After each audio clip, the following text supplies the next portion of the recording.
everybody. How are we doing today? Woo! Thank you so much for coming. It means so much to me. So the first thing that I want to share is I want to give a big thanks to all of my volunteers. Dunya, let's get it for Dunya, everybody. Right. Our amazing photographer, Louise.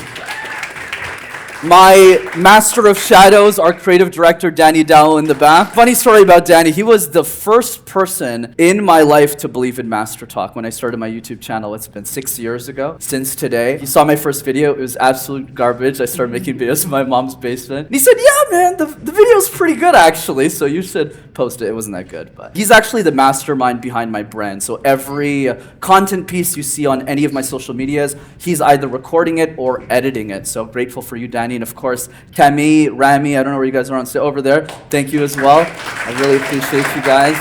And of course, my wonderful sister and mom, thank you so much for coming as well.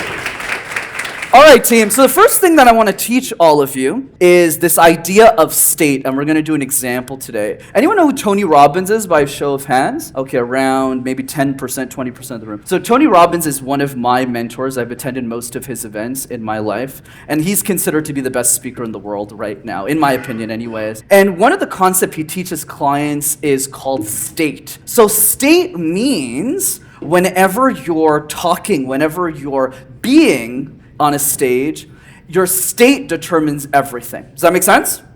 Right? So in the context of this room, all of you just came from work.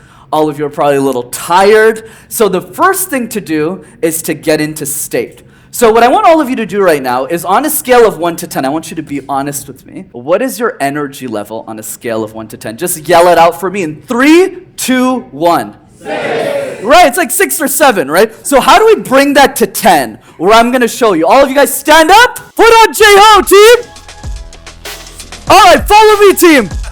Here's what we're going to do. Punch, punch, punch, punch, punch. Up, up, up, up. Side, side, side. Shimmy, shimmy, shimmy. Shimmy, shimmy, shimmy. Side, side, side, side, side, side. Do a little jump. And punch again. And do a little side squat like this. Boom. And now do this. And now all the way hands down. And hands up. And hands forward. And all the way down. Now freestyle in 3, 2, 1.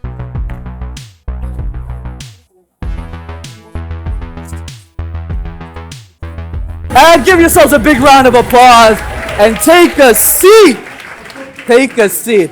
Now let's try that again. On a scale of 1 to 10, what is your energy level? All right, give yourselves a big round of applause. Awesome. Very good. Now here's what I want all of you to do. I want you to give a high five to 3 people you don't know. Go for it, team. Just go for it. Find 3 people you don't know right now and just give them a high five. Awesome. So this is really the key to public speaking, and this is where I want to start my story. My story started in Montreal, which is, of course, where we're all here today.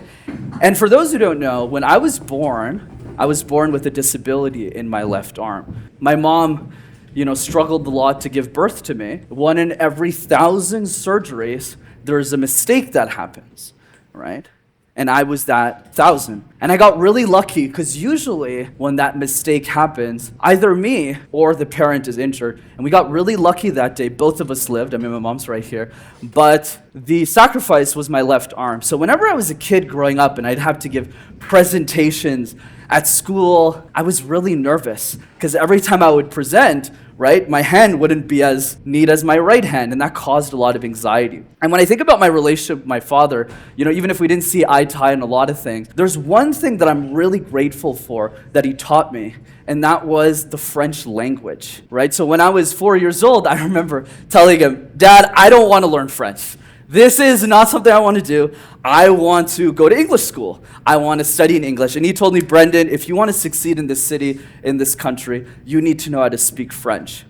So think about it. I already had 2 strikes against me just right out of the gate. I had a physical disability in my left arm. I couldn't speak the language that I was supposed to present in. You can imagine me as like a first grade student looking at the classroom going, bonjour. And that was my life as a kid, right? I was super nervous about communication. And then the third strike against me was school. Can anyone guess, just yell it out, what do you think I studied in university? Just yell it out. What do you think? Accounting. Okay, some of you guys know because David, he's been a friend of mine for a long time. Accounting, like literally the opposite. You know, a couple of you are accountants that I see that I went to school with. And I sucked. Literally the opposite of what you would expect one of the top communication professionals in the world to study in. I literally studied the complete opposite. So let's count all of these strikes. The first one, physical disability in my left arm. Second, language, right? Whose second language is English in the room? Okay. Yeah, so a couple of TESOL people in the room. And then number 3 is I studied in a subject that has nothing to do with speaking. And yet, despite all of those challenges in my life, I still became the person that I am today. I started Master when I was 22 years old, and 7 years later, I became one of the top communication coaches in the world. Today, I coach a lot of incredible CEOs and executives that I'm super grateful for, and I have an amazing private practice where I train mostly clients in the US how to give like big presentations and share their ideas with the world. So why am I telling you this story? I'm telling you this story for one reason, because what I want you to get out of today's workshop is really simple. I want you to leave this workshop with the belief, with the conviction that all of you can be great speakers. If you're excited about that, yell ready for me. Ready. I need that one more time. Yell ready for me. Ready. Amazing, amazing. Give yourselves a big round of applause. And now let's go into the question that changed my career. And the question is, why do we fear public speaking? Right? Like all of us are scared to a certain level. If you're a little bit shy or nervous around speaking, I want you to raise your hand for me. Love the honesty in the group team. Amazing. Love that vulnerability. Thanks for sharing, everybody. And I get it. So I would study like books and things like that and just say like, like where does this fear come from? And I'm not an academic, I'm not a scientist, I'm not someone who's gonna share the wisdom of how to do this. What I did and what I am a student of is I'm a student of practicality. So I just say like, what makes sense? What's common sense? So I'm gonna share a little example with you. And when I share that example, it's gonna be really obvious as to why we're all scared of speaking. Here's question 1. Where do we learn how to speak? Home, school. So home as well, but school is really the first time you learn it in a formal way. You're up on stage like me, but maybe not a stage like this, but like a classroom, and you're giving a presentation, right? But except all of those problems, those presentations, have 3 fundamental problems. So I want you to say this all with me. Ugh, say it out loud. Ugh, right? So they have 3 fundamental problems. Number 1, every presentation you give in school is unique. So you're in history class and you have to talk about Leonardo da Vinci and his inventions, and you hate Leonardo da Vinci, but you're sitting there and you're studying. And then after Leo's presentation is done, well, what do you do with the presentation? Put it in the garbage, and then you move on to the next one. Whereas the best speakers in the world, like Tony Robbins, Brene Brown, Mel Robbins, whoever you admire in the world, they give the same talk over and over again. I'll let you guys in on a secret. This is not the first time I'm giving this workshop, it's not the first time I'm like, shit, what am I going to talk about today? I kind of know, right? So whereas in school, we do the same presentation once. We do it one time, and then we move on to our science presentation about the future of biological ants. And after we're done that, we go to our next presentation in Spanish on how to find Venezuela. And then we switch presentations, right? And it's not teachers' fault, it's the way that the education system is designed. Which brings us to number 2. G in, grades, right? Every presentation you deliver in school, high school, middle school, right, college, well, it's all tied to a grade. You're never presenting for fun. It's always, okay, you got a presentation in English class, and if you don't do a good job, you lose 20% of your grade. It's scary, right? That's number 2. Oh, another piece about grades too, is that doesn't end with school. What are you guys all doing now?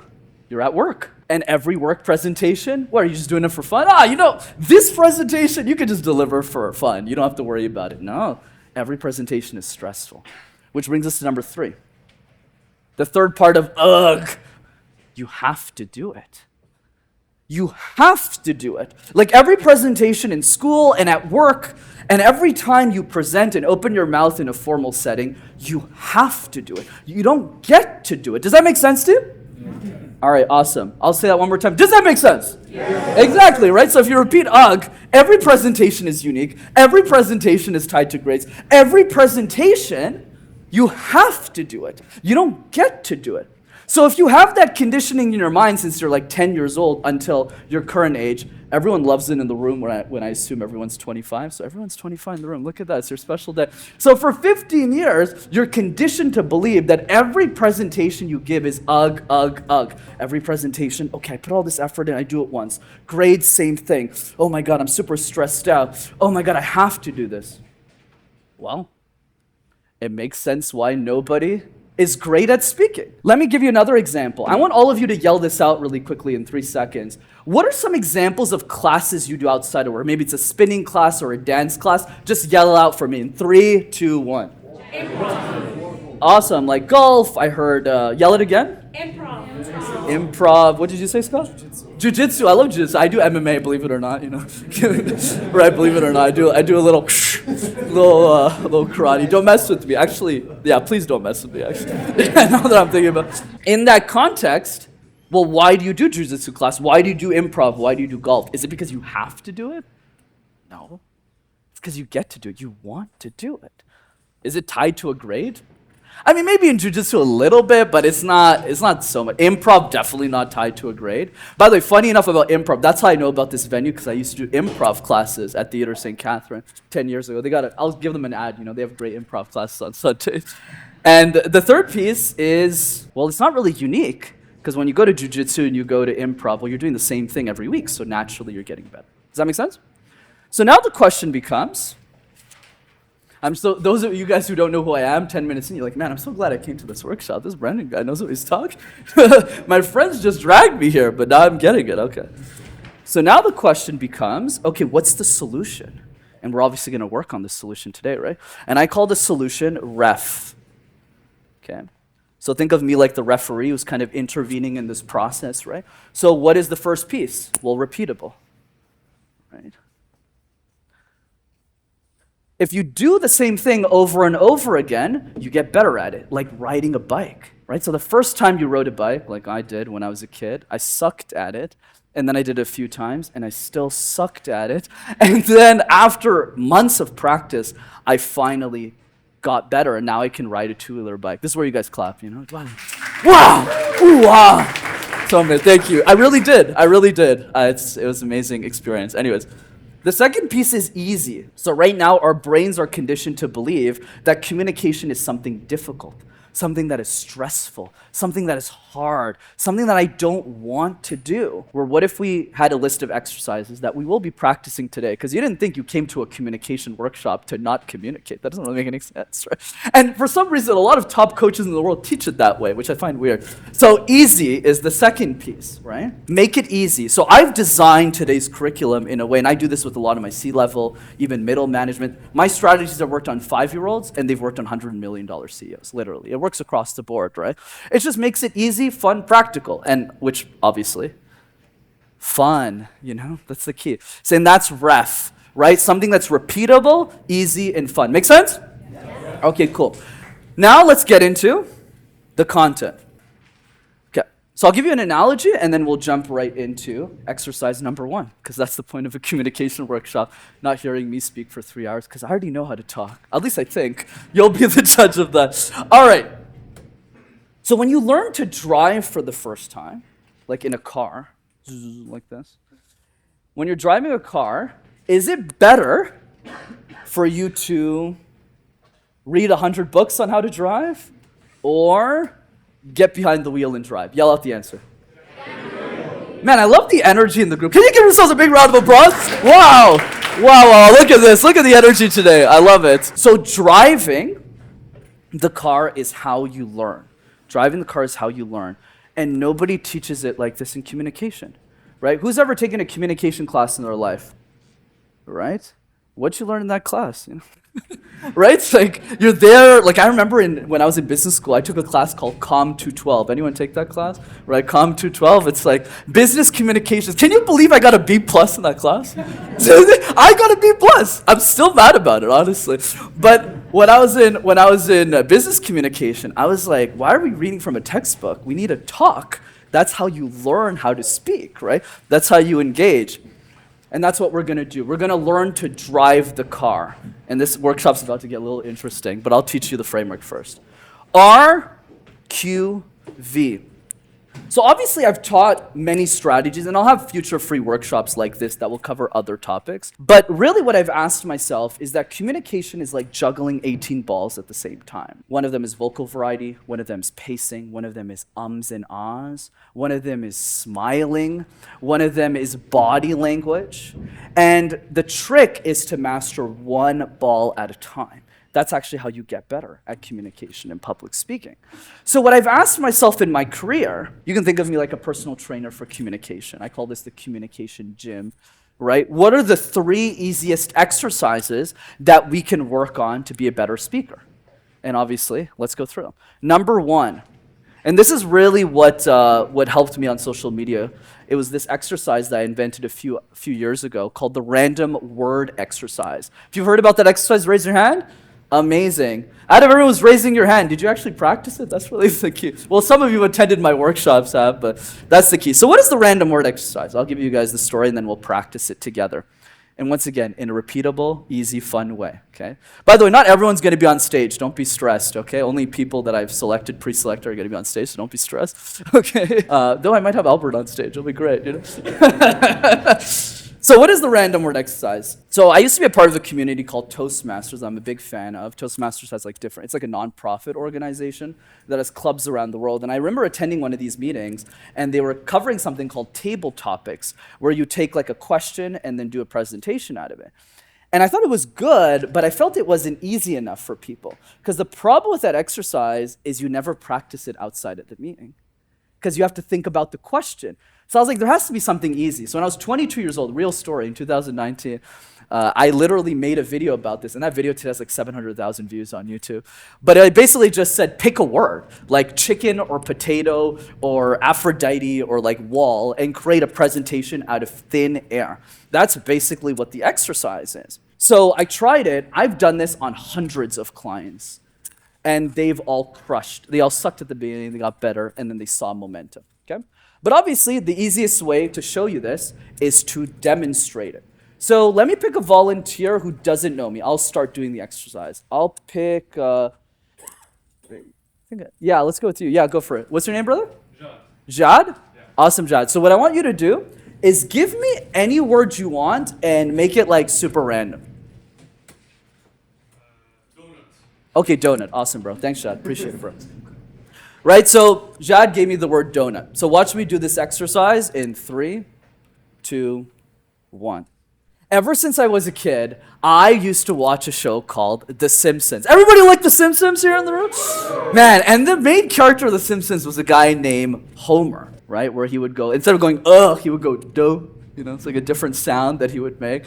And that was the first time I had heard about donuts. Real story. You know, I grew up in a really poor family, so we didn't really have donuts until later in my life. And today my family eats that for breakfast. It was kind of weird, but I love donuts. And especially now that we have Bernie's and Homer's donuts, there's just something really special about eating a nice dessert after a long day. And that's what I want to challenge all of you today. Sure, health professionals will say you got to work out, you got to eat all the right things, and I agree with them. But you should also enjoy yourself, because life is short. So go grab a donut after this session and enjoy your life. There you go. That's the random word exercise. There you go. But this is a little speaking technique for those of you who want to know this. If you guys want to get your audience to clap, just clap like this, and then they'll start clapping automatically like units. They go, oh, something was, I don't know, I just feel like clapping. So that's how you do it, all right? So now all of you are going to take out your phones. So everyone show your phones like this. Boom, boom, boom. Wave them out. And you're all going to practice the random word exercise together. So go ahead into your camera. And don't worry, you're not going to send these videos to anyone. It's just for you, okay? You're going to open your camera, go to video, Because remember, team, we get results for taking action, not by listening to Brendan and going, oh, wow, he's so cool. He's so handsome, too. Look at this guy. Wow. No. You got to actually practice. That's the key. Okay, everyone ready? One more time. I don't like the energy of this room. Are we ready? There we go. Go ahead and put your face like this, and I will do it with you. The random word exercise is super easy. It is family. You start in 3, 2, 1. Go for it, imperfectly. Family is something that means a lot to me. I remember when I was a kid, I loved my family, and I still do. You know, my family is a big part of my life. I'm super grateful for my family. Man, I couldn't do anything without them. My sister's amazing. My mom is great. My cousins are great. My family is absolutely amazing, and I'm super grateful for them. 30 more seconds. Keep going, team.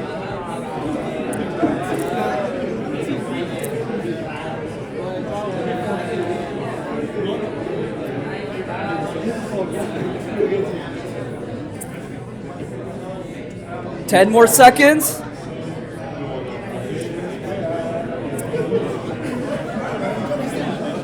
And time. Give yourselves a big round of applause. All right. Can we get a running mic? Let's do, just pick, you should be able to pluck this out.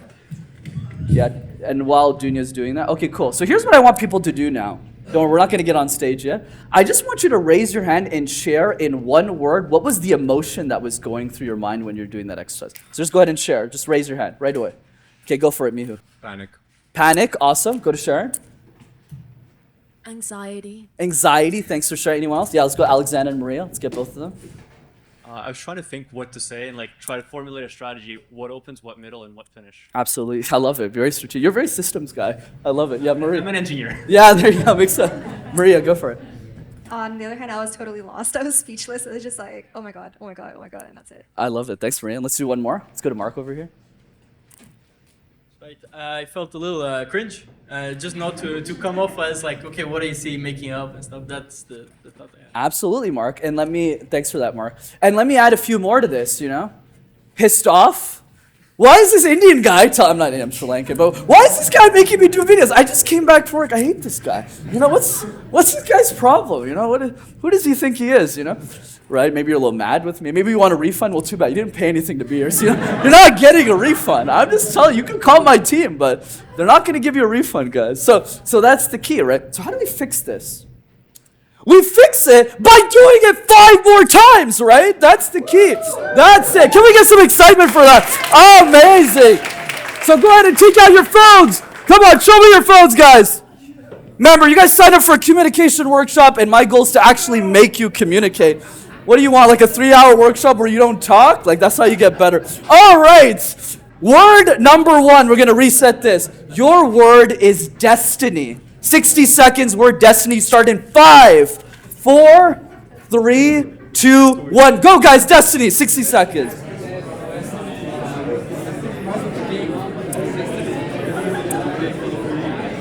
And 60 seconds. Give yourself a big round of applause. Once again, team, if you go to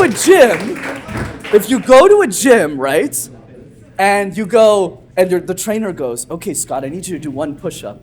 Is he going to say, you know what, Scott?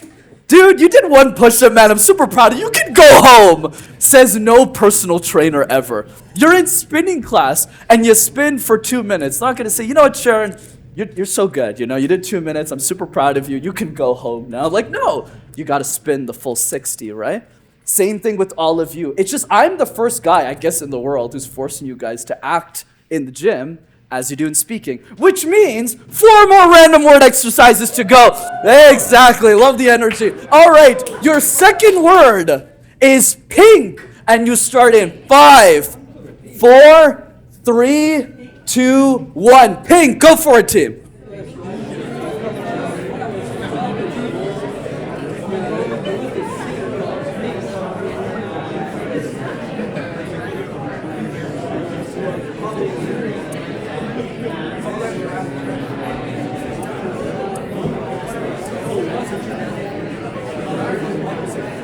And time. Great job, team. Give yourselves a big round of applause. All right. Let's gun through the last three. And then we'll do takeaways. All right. Word number 3. Your word is home. Your word is home. In 5, 4, 3, 2, 1. Home. Go for it, Tim.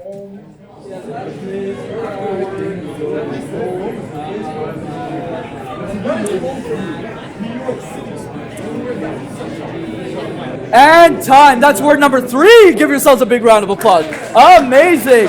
Word number 4. Word number 4. Pick the word of where you're from, like whichever country you're from. So if you're from Canada, pick Canada. If you're from Afghanistan, pick Afghanistan. If you're from India, pick India. So it's easy for you. Word number 4, whatever the name of your country is. In 5, 4, 3, 2, 1. Go for it, team. 60 seconds.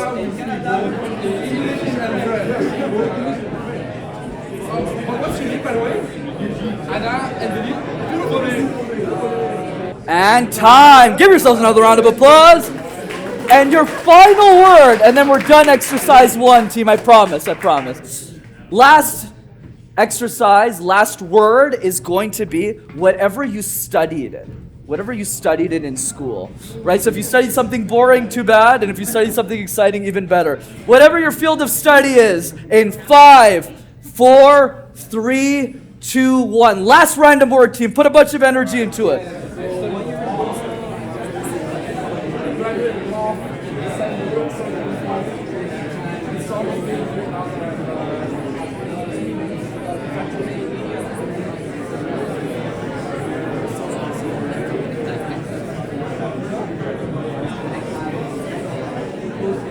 And time. Give yourselves a big round of applause.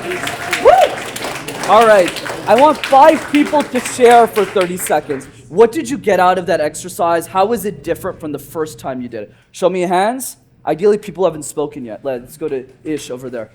Beautiful. Yeah, go for it. I became more confident after like second or third, and it felt like the flow was much better. Absolutely, Irfan. Great. Anyone else? Yeah, let's go over there.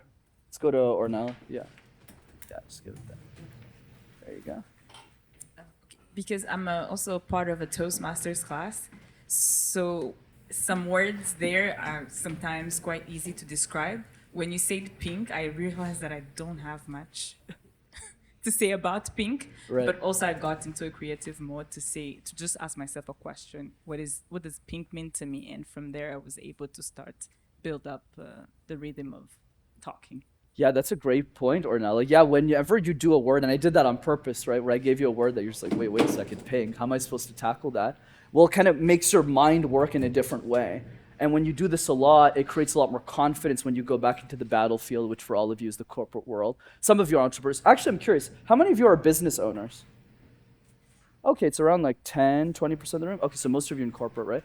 So for most of you, the battlefield is going to be corporate. Let's hear from 3 more people who haven't spoken yet. I think your hand was up. Yeah, over here. Yeah, both of you. Let's have both of you share. Let's do it. And give me your names as well. Here, ladies first. Okay. I'm Lorena. Awesome. I think at the very beginning, I was very self-conscious about what I was saying, the words that I was, what I think I was more worried about where my conversation was going, even if it's just me, there's evidence of what I've said. But I think by the 5th one, I was more thinking about, similar to you, how I connected to the word as opposed to just focusing on the words. Yeah, great takeaway, Lorena. Amazing. I totally agree, right? The first time you do it, you're really self-conscious. Then after, you're just like, oh, okay, I'm kind of just doing it, figuring out the words. What was your name, sir? My name is Randy. Randy, go for it. Yes. So after the first time, the panic, the sheer what are we doing here? But as we got through to the latter moment, the later one, a process started to come through, right? And a lot less of those starting moments, and it became just off the cuff. Absolutely. Thanks for that, Randy. Let's get one person. Let's go to my man, Aziz. By the way, Aziz, fun fact about him, he was one of the first people I coached in my career when I was like 19, 20 years old. So actually, a lot of my business was built off of my coaching with Aziz. So thanks a lot, brother. Yeah. Give Aziz. Go for it. Man. Honestly, maybe unlike other people, the first word was quite easy because the family is very close to me. Like, so I had a lot like to talk, and actually, what I realized, as if I'm talking with on the mirror with myself, like what is family to me. Actually, the other words were more difficult because they were random. And again, take an example of pink, like and I was like, what is pink in life? And I was talking about like how I like the pink as a pop star, like completely different from the color, like whatever pink is. Like I started talking like the thing that on top of the donut is also usually pink, the cream. So I talk about that, how it's tasty and everything. So That's amazing. Let's give it for Aziz, everybody. Really good. You can take the mic back in. Really good. Thanks everybody. And this really goes back to what I taught you all just a few minutes ago, which was ref, right? Repeatable, easy, fun, right? So the random word exercise at the beginning is not fun, right? That's why I force all of you. I know you all hated me a little bit for doing that. But the key is there's a reason I do that. Because when I used to teach it, I used to do it once and I would move on. And then when I would follow up with people after, they would never practice the exercise again. Because they have that feeling of anxiety that Sharon was talking about, that Mihu was talking about, Maria and Alexander as well, where it's like, oh my God, I did it one, I feel anxious. Whereas now I want you to yell out, what is that one word now that you've done it 5 or 6 times? Just throw it out. What's the emotion? Comfortable, funny, what else? Fun, amazing, that's great. What was that one? Familiar, awesome, Randy, absolutely. That's really the key is like, now that you've done it a few extra times, you're like, okay, I don't hate Brendan as much anymore. I kind of see where he's, I get what he's trying to do now, right? One other thing I want to get a group share, and then I want to get some people on stage to coach them on the random words. That I've selected a couple of people here, is I want to get a couple of people, because I see there's at least 2 people, Mitz and Dunya, to share their experience on having done more than 100. Is there anyone else who's done more than 100 random word exercises besides these 2 in the room? I don't think so, right? Okay, cool. Dunes, why don't you, actually, let's just give it up for Dunes, you know? Right? Why don't you just stand up, face, you can come on stage, do whatever you want. By the way, for context, Dunya is not just one of my besties, she is one of my executives who runs part of my business for me, so I'm super grateful for her. She helps us a lot of our other businesses, and she helps me with every event, so super grateful. Go for it, Dunes. How many random word exercises have you done? Oh, easily 200. Yeah, easily 200. So go ahead, sure. I think one of the biggest things is it's been a game changer. And so I think so quick on my feet. In one of our businesses, I actually host the podcast for one of our businesses, and I barely have to prepare. And part of it is I'm just confident, I trust myself, and every time I start to trip up on my words, I just pick back up, which in the past, if I would trip on my words, I would lose confidence, I would doubt myself, and then it was just downhill from there. So part of it is people you're a lot more relatable if you're not perfect. And so many of us think like, oh, if my communication is perfect, it's gonna come off better, but really it's, are you authentic? And authentic is really connected to yourself, you're more confident. So the random word exercise just built trust in myself, really. I love it. Let's go for dinner, everybody. Mitz, why don't you come out? Because I don't want you to share from the darkness, just share from here, you know? Because she's a superstar. She did I used to run like a free, sorry guys, I don't do it anymore, but because I made too much money. This is the truth, you know? No, I'm just really busy. So she was a part of my free 5-day challenge that I don't run anymore, right, that I used to run. And the challenge was to do 100 random word exercises in 5 days. So I just pushed everyone from 30 different countries or something to get to 100. So you obviously, it's cool because I get to meet Mitza in person. She drove, by the way, her and Maria and Alexander drove all the way from Toronto to Montreal just to come here. So let's give it up for super grateful, you guys. So Mitz, go ahead and share, what's your experience having done the exercise over 100 times? I'm in a role currently where I speak with a lot of people, and it didn't quite start that way, but that's when I met Brendan, and I'm like, I need to level up. I'm already given this opportunity in my job. I need to step up. Thankfully, I met Brendan. We did the random word exercises, and ever since then, my communications is amazing. One of the things that I do kind of every day when I'm driving to work, that's usually me time in my car. I'll pull up a website called Random Word Generator, use a random word, and then just talk to myself for a minute on each word every day to work. And it's such a huge difference when I'm already at work, having done about 10 words in the car. I'm able to get that flow, I'm asking everyone, like, I'm already in a really happy mood, asking people how their day is going, kind of focusing that energy on other people. So thank you so much, Brendan. Great practical exercise, by the way. Everybody should be doing it. At least do a couple a day. You won't regret it. Absolutely. Thanks, Mitz. Really good. Really good. No, you're all good. Amazing job. Thanks you too, right? So that's really the mindset that I want all of you to not just leave this workshop with. Don't worry, there's a lot more left. We still have a couple of hours left, but the key is that the random word exercise was really my attempt of making workouts out of communication. So it's easier for you to practice. You know, the problem that I've seen, that's really the gap I've been able to fill at a really young age, and that's why executives trust me, is most people in my industry are academics, right? They have PhDs in communication. They're not really coaching a lot of people. So because of that, like, they have the right theory, but if the person isn't actually doing the random word exercise or the practical exercise, they don't get better at speaking. They don't see improvements. And that's really the thought leadership that I brought into the industry that I was able to grow a career in. And that's what I really want to encourage all of you to do. And I'll just give you a few examples of where you can do the random word exercise. You could do this for your significant others, right? With your boyfriend, girlfriend, wife, husband. For those of you who have kids, I know my friends are relatively young, so I don't think a lot of people have kids in the room, but some of you do, right? Do this with your children, cousins, and nieces. You could do it alone in the shower. You got 15 minutes there in the shower. Hopefully, do you shower every day? Raise your hand if you shower. Oh my God, half the room doesn't shower. Get away from me. My goodness. Gotta be careful of everyone in the room. Jeez, it's only half of the hands up there. Jeez. Gotta be careful who's next to you. So you got 15 minutes there. I'm assuming you're not busy in the shower. I don't think you're working on your laptop there. Do it. You know, shampoo, loof, wall, bathroom wall. Just do the random word exercise. When you're walking your dog, find people in this room. Do it with them. Find your friends. Tell them about the random word exercise. Show them this video or something, and then just get practicing. That's really the key. And really, whenever I'm working with a client privately, our number one focus always is to get to 100 random word exercise. I don't care if they own a painting company. I don't care if they're 5 years old and they're a kid starting kindergarten. I'm just softer with them. I don't really coach kids anymore, but that's the energy. Or you could be a high school teacher. It doesn't really matter. The goal is 100 RWEs. In the same way that when you go to a gym, we don't celebrate which diet you use. We don't celebrate how customized your workout is. We don't celebrate how much money you spent on your gym membership. We celebrate how many times you go to the gym and work out. That's it.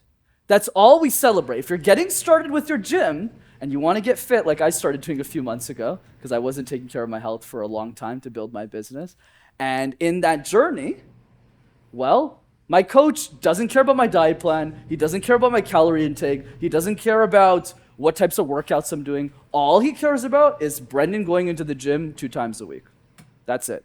It's the same here. The first 100, and this is going to be true with our next 2 exercises, but I want to coach a few people before we get there, is until you get to 100, what you say does not matter. In the same way that when you do push-ups, I can't do 100 push-ups. I can barely do 7, honestly. I'm still working on it. But when you can do 100 push-ups, that's the focus. It's not about the form. I'm not going to try right now, but you get what I'm saying. Like, it's not about like getting the form right or doing the sit-up properly. It's just about doing it. But then after you do it, then you could focus on quality. Same thing with my other 2. Does that make sense to you? Yeah. Everyone happy? Good? Awesome. Very good. Very good. All right, so now what I want to do is I want to get a couple people on stage to practice the random word, and I'll use them as a conduit, as a vehicle to teach you different areas of speaking. So kind of break the ice, we'll start with Dunya. Let's get over Dunya, everybody. I promise I don't bite usually. Usually I don't bite. Sometimes I do. It depends. Depends on the day. All right, Dunya, so here's what I want you to do. Obviously, she's done the random word exercise a lot. So the feedback won't be that. It's just more to say like, hey, I'm fun. Don't worry, guys. I might bite a little bit. Okay. So here's what I want you to do. You're going to do the random word exercise on a word for 60 seconds in front of, so you just take the stage basically. And then what I'll do is I'll just see what feedback I have and we'll just play it. Does that make sense? Perfect. All right. Your word is, I'm going to give her something hard because she's really good at this exercise. Your word is Pocahontas. Ooh, Pocahontas. I love. And you start in 3, 2, 1. Go for it. You know, so many girls when we were growing up used to love watching Disney. I'm sure everyone can relate in the room. All the young girls, and they walk around in their princess costumes and beg mom to go to the grocery store wearing their favorite Belle or, Beauty and the Beast. I had a different choice. And I don't know if it's a mix of my Middle Eastern roots or my love for that boho hippie culture, that connection to nature. My love, really, and my first choice would always be Pocahontas. And really, what I start to discover with time is actually the things that we are pulled towards in this lifetime are not just a desire of what we like, but they sit in our lineage. When I started to grow up, I started to ask my mom more questions about her story and what she had been through. And turns out she had spent 4 years working on a native reserve up in northern Ontario. And so I think the things that live within our DNA that we love are actually things that we're always called to. So obviously, I'm not expecting everyone to sound like this, right? Because everyone's just going like, shit, man. Shit, So she's done it 200 times. So I'm just using her to break the ice, and we'll go from there. But I'll still give her feedback. Yeah, I'll please. still give her feedback. Okay, this is really advanced. Even I don't do this correctly, okay? So I still have to work on it too. Because I don't really do a lot of stage work, right? But I'll give her the feedback anyways. Okay, so let's go. So stand here with me. Yeah. So when Dunya is speaking, right? So what she does is her stage movement is always the same. So she'll do this. So just walk with me, exactly. Mm-hmm. She'll walk here like this, and then she'll walk back like this. So she'll always do a U. So when you do it once, it's okay. But when you do it many times, it's a tick, right? It's a nervous tick. Now you guys see, even the littlest things I'll catch to. I'm so obsessed about speaking. So the trick, and we'll get you to do it one more time. Whole speech? We'll do Pocahontas again. So here's what I want you to do. This time, in the same way you're randomizing your random word, right?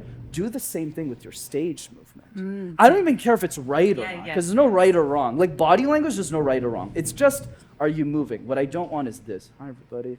It's great to see you. Super excited. No, right? So in the same way you're doing random words with your words, do it with your stage. Like, don't be shy to do this. Like, you can walk here. Like, I don't really care. Okay. Just vary it up. One other thing as well, it's a small thing called the resting smile. So the resting smile, and I'll teach it to you guys right now, is when you keep a small smile throughout your entire speech. So I want you to watch my face. Since most of you are in corporate, I'll use corporate examples. So let's say I work for Amazon and I'm a vice president of engineering and I'm sharing the quarterly results of what our clients have done. Watch both.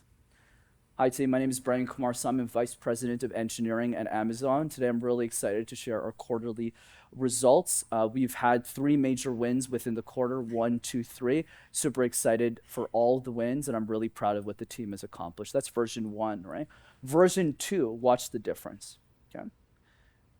Good afternoon, everybody. My name is Brendan Kumarasamy. I'm a vice president of engineering within Amazon Web Services. I'm really excited today to share our 3 quarterly wins for 2025. Amazing work done by the team. I want to congratulate all of you on 3 key wins. So notice how I keep the smile throughout. Did anyone notice that? So what Dunes does is she keeps the smile 50, 60%, but sometimes when she gets nervous, and she has a beautiful smile, right, is she does this, and it drops. And then she goes like, oh, Pocahontas, I love Pocahontas. And then she's like, shit, I forgot that I was nervous. And then it's like, oh, Pocahontas, like, oh. So this is a little harder to work on, but since she's advanced, I'm gonna give her 2 feedback points to work on. So one is stage movement, where I just want her to improvise. I don't even care if it's right. Just have fun on the stage, just like go, like me, I'm dancing, I'm doing crazy shit on the stage, right? And then the second thing is the resting smile, okay? So let's go once again. Pocahontas, you start in 3, 2, 1. So many times we are asked to pick who is our favorite of all of the Disney characters. And you would think that as a girl, I would pick Belle. I would pick Sleeping Beauty. I would pick all of the cute little options with these beautiful dresses. And really what would surprise you is my first pick would actually be Pocahontas. And the reason why is over the years, I started to feel this deep calling to this character. And why so? Part of it is inside my lineage. Little did I know there were memories from when my mom spent time on a native reserve, spending so much time in Aboriginal culture. And my love for Pocahontas actually stems so much deeper than my personal desire, but really from the things that came long before I did. You want me to keep going? No, this is great. Let's get it for... Thank you so much, Jane. Amazing. And really, what you see the difference is... Was that helpful, by the way? Yeah. You see the difference, right? So now when Dunes is doing stage movement more impromptu, this is really advanced. You notice how she plays around with the stage, so she feels more in control of the stage. This is what we call stage control in public speaking coaching, where you control the stage. You don't let the stage control you. Oh my God, there's so many people here. What do I do? I just want to go. Versus like, no, I own this stage. This is my stage. I bought it, right? I bought it. This is my stage. I bought this building, right? I didn't buy this building, but you get the, unless I convinced you that I did, you know. How rich is Brendan? No, I'm kidding. Just, you gotta fake it till you make it a little bit. And then the other piece was the resting smile. You see in her energy, right, when she's smiling now, it's like, oh yeah, like Pocahontas. It brings so many memories. Let's give it for Dunia one more time. All right. Let's get a couple more people on stage. Let's go to Maria. Let's give it for Maria, buddy. Woo! Let's go, Maria. You know what I love about Maria? She even got like dressed up and everything, you know, she's like, I know you're gonna be on social media, like I gotta get this right. All right, thanks, Maria. All right, once again, there's no pressure for you to sound like Dunia, okay? Like I just want you to do your best. Your word is going, actually, let's make it easy. What's something that you're like really passionate about that you love to do? I like to eat sushi. Sushi's awesome. All right, her word is sushi in 3, 2, 1, go for it. Have you ever really wanted a comforting meal after a long day at work or uni or just a long day in general? I can't even tell you the amount of times I've been in that situation. It's always the little things that kind of, get to you. And my biggest way to de-stress whenever I'm faced with these situations is sushi. Hear me out. I know it sounds weird. A lot of people go to the gym. A lot of people rant to their friends. But for me, just taking the time to go out and treat myself and get my favorite food that's just steps away from my house, to be honest. So it's just the easiest thing to do. Sit down, put a nice movie on, and enjoy the sushi. There's nothing quite like it to decompress in those moments. Let's give it for Marie. Awesome job, Marie. How did you feel about that? So stressed. I feel like my hands are shaking. Yeah, you're doing great. You're a great speaker. Yeah, I really like your voice and the way that you share. Wasn't Maria amazing? Amazing. Okay. So what I'm going to do with you, Maria, is I'm going to use you as an opportunity to teach something new to the group. Okay, so what I want to teach Maria and all of you, especially for the women in the room, right, is vocal variety, right? So Maria has a great voice, but it's very quiet, right? And for those of you who will become executives, which is many women, I see some of you are already executives, or you will be in the next few years. Look, as a guy, I'll say this, right? Unfortunately, women executives are often overpowered a lot in the boardroom. And they're almost always smarter than men. I would say most of my clients are actually executive women. If I think about all my niches, that's my most successful. That's why I can speak on it, or else it'd be weird for a guy to talk on it. And the key is vocal variety. So what we're gonna do is we're gonna do the same word. The same word of sushi you're gonna do is, but every time I do this, you have to raise your voice. And every time I go like this, you have to bring down your voice. Does that make sense? And really the key here is not about being right. It's not about proving anything to these people. It's just about you practicing, right? And it's not, and no one's here to judge you. No one's here to judge you, right? Well, right? So even if you're too loud, it doesn't matter, you know? I'm not thinking, oh shit, I was too loud. Everyone's gonna leave now, right? That's not the key, right? Does that make sense? Yes. All right. So just to clarify, Yes. you mean kind of like Just go higher now? Like go higher. intonation? No, not the intonation, the volume. The volume. Yeah, okay. go higher, Okay. higher. Higher? Higher? Higher? Higher. Okay, good, amazing. So let's try this again. Yeah.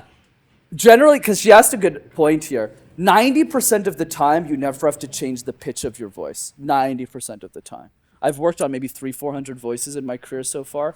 90% of the time, unless the person has a really squeaky voice, which is not Maria's case, by the way. Unless you talk like this, I don't have any work on your pitch, okay? All right, let's try this again, Maria. Sushi in 3, 2. Sushi. This is an incredible food that not only provides you with amazing flavors, but also it provides you with amazing nutrients. It is a fully complete meal, guys. Like, you don't understand how complete of a meal that is. It has your proteins. It has your fibers. It has your carbs. It even has minerals such as iodine, guys. So, remember next time, sushi isn't a fast food, as we are told. This sushi is the healthiest option you can possibly get for yourself. Let's give it for Maria, everybody. Woo! Amazing job, Maria. Great job, great job. Thank you, thank you. Let's give it for Maria. Amazing. Does everyone feel the difference now? Right? Right? So really the trick, thanks, Maria. Amazing, great job. So the idea is, it's not about whether Maria's voice is right or not. It's about giving Maria permission to be loud. Right? That's the key. It's about giving Maria and you permission to be louder. So now that Maria has practiced doing something uncomfortable in front of 70 people or 40 people, I actually don't know how many people are here, but like 40, 50 people, when she goes back into her day-to-day job at work in Toronto, well, now she might go like, okay, instead of talking like this, maybe I can talk a little like this, right? And that's where the switch comes. But if you practice this, you're going to go back to this. If you practice this, you're going to go back to this. But if you practice this, it's a lot easier for you to go to this. Does that make sense? Okay, cool. All right, let's go to Mitz next. Let's get up for Mitz, everybody. Oh, you don't want to be on stage? Oh, I thought you did. Okay. Then because you told me. Yeah, of course. Yeah, come on. Yeah. I got confused because she's like, I really want to be on stage. I was like, do you not want to be? No. No, I want you on the big stage, so I can teach more advanced stuff. All right, cool. And don't worry, guys, I'll get you guys on stage too. Don't fear. Okay, cool. All right. By the way, team, just for timeline, I'm going to keep going for like an hour and a half, like 8:45. Then we're going to have a 15-minute intermission. So at this point, you guys can leave if you guys want. But from 9 to 10, I'm going to do Q&A. So if you guys have any questions, there's going to be a mic here. Right? And then we'll spend the hour doing Q&A. And everything you ask in Q&A will be on social media for sure. Just keeping that in mind for questions. All right, that's logistics. All right, let's go to Mitz. All right, let me give her a hard word too, because she's done over 100 as well. Let's do the word tuxedo. Ooh. Tuxedo in 3, 2, 1.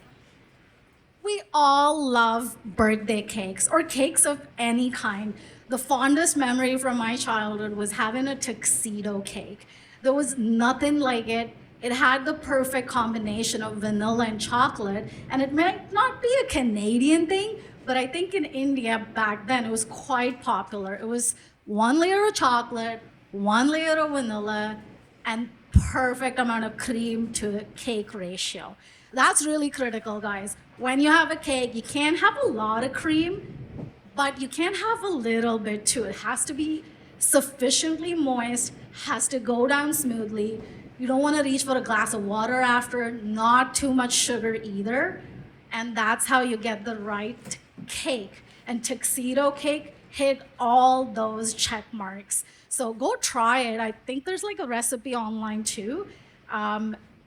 If I wanted to keep talking about tuxedos, that's what guys wear when they want to look fancy. 60. Let's get up for Mitz. Great job. Super job. Once again, team, this is why I like having people like Mitz and Dunya on stage, because you see the difference from them doing 100, right? And by the way, they haven't bought any of my coaching programs. They literally just did 100 random words. I'm not trying to sell you guys. They're like, literally just do this exercise. It makes the difference, right? So here's what I want us to focus on, Mitz. So there's two things. One that I'll use you as an opportunity, because Mitz doesn't make a lot of mistakes in speaking because she's really good now. The first one is the words that we use. And by the way, I'm guilty of this too. I'm sure I've made this mistake a couple of times. So just because I'm coaching all of you doesn't mean I'm not making those mistakes too. So it's important to keep that in mind. The first one is you want to try and avoid using the word guys.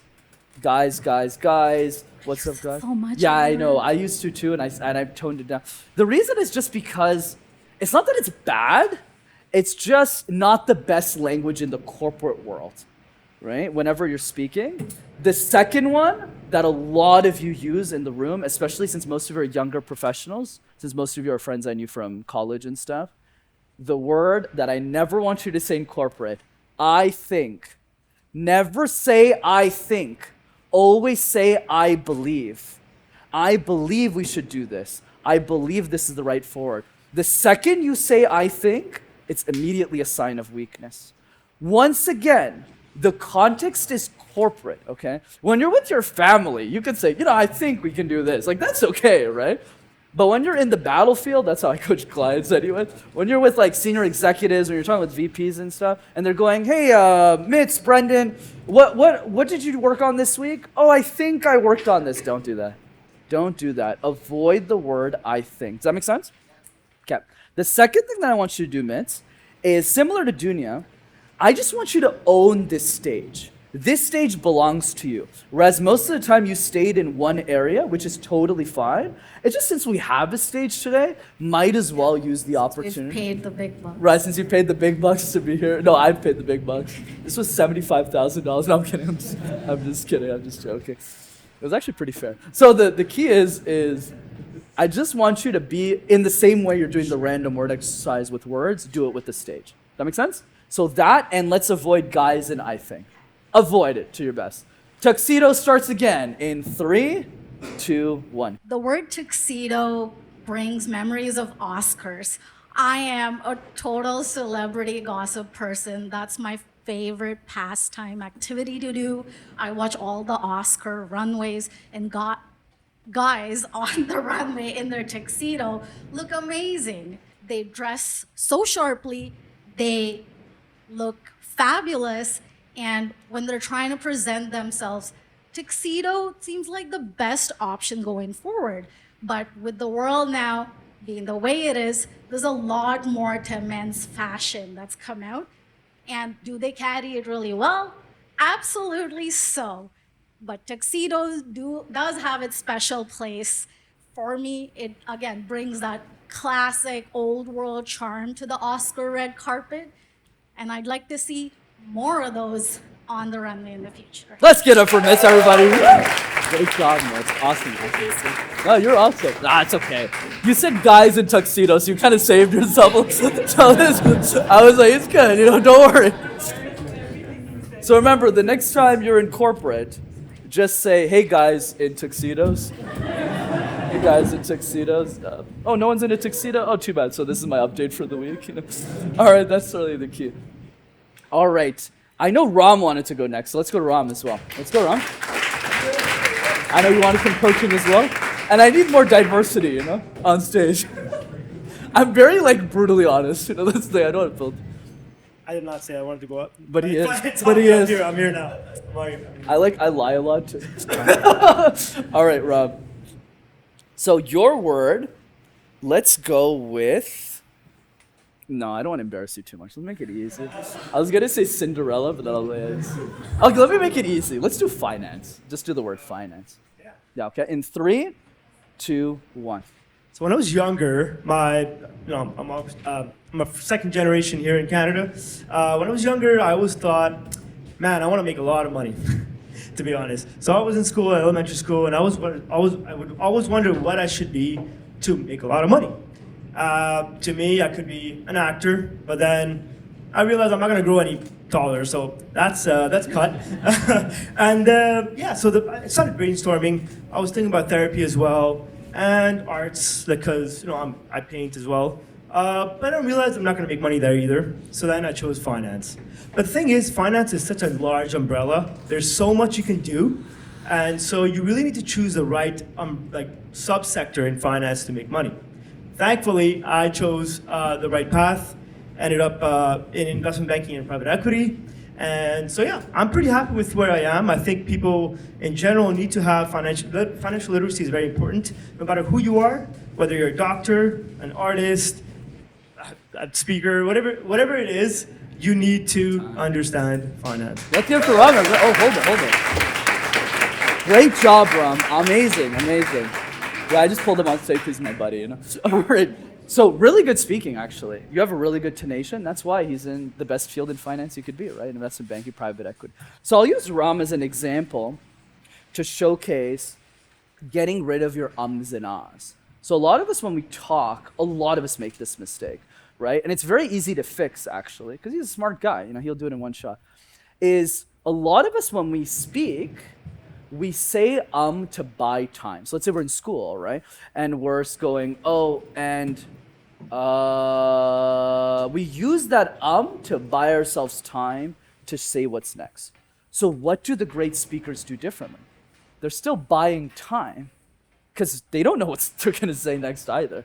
But what we do is we do thinking while staring. So instead of going, I like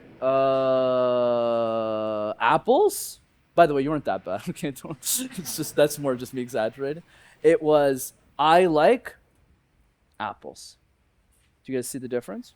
Notice how I just did that, myths, right? I just said guys, you know. So I'm making the mistake too, right? So the difference between I like apples and I like apples. So since we're here in person, I have the opportunity to teach a really cool exercise that I can't do online, which is called the stop. So what's going to happen is Ram is going to do the same presentation again on finance. But every time I point at him, right, he has to stop talking until I let go of the gun. Does that make sense? So let's say he did it on me. Yeah, put your mic on the right. And then just use your other finger to do this. So I'm just going to present about something in finance, and whenever you want me to stop, just do this and hold, and then let go. Exactly. Okay, cool. So I love finance. I've been in finance since I was a kid, and to be honest, I'm not really good at finance, but at the same time, and then you point it again. Does that make sense? Okay. And this exercise is designed, I used to do this 10 years ago with Aziz and a couple of people. This is where I perfected the technique, and then I started coaching it to executives later. Okay, so let's play the stop with Ram. Let's give it for Ram. All right. Finance. Yeah, you do the exact same presentation. Okay, it's just this time, I'll like point at you sometime. But you just focus on the same. Whenever you see me point, you just stop until I let go. Okay? Finance starts in 3, 2, 1. So whenever I was younger, I always thought I want to make a lot of money. And so I always wondered what I could do to actually make that much money. And so there was a different path I could take. I could become a doctor, as my parents always wanted. And instead, I chose the path of finance. Now, within finance, there's many things you could do, and I chose the path of investment banking and private equity, or the capital markets,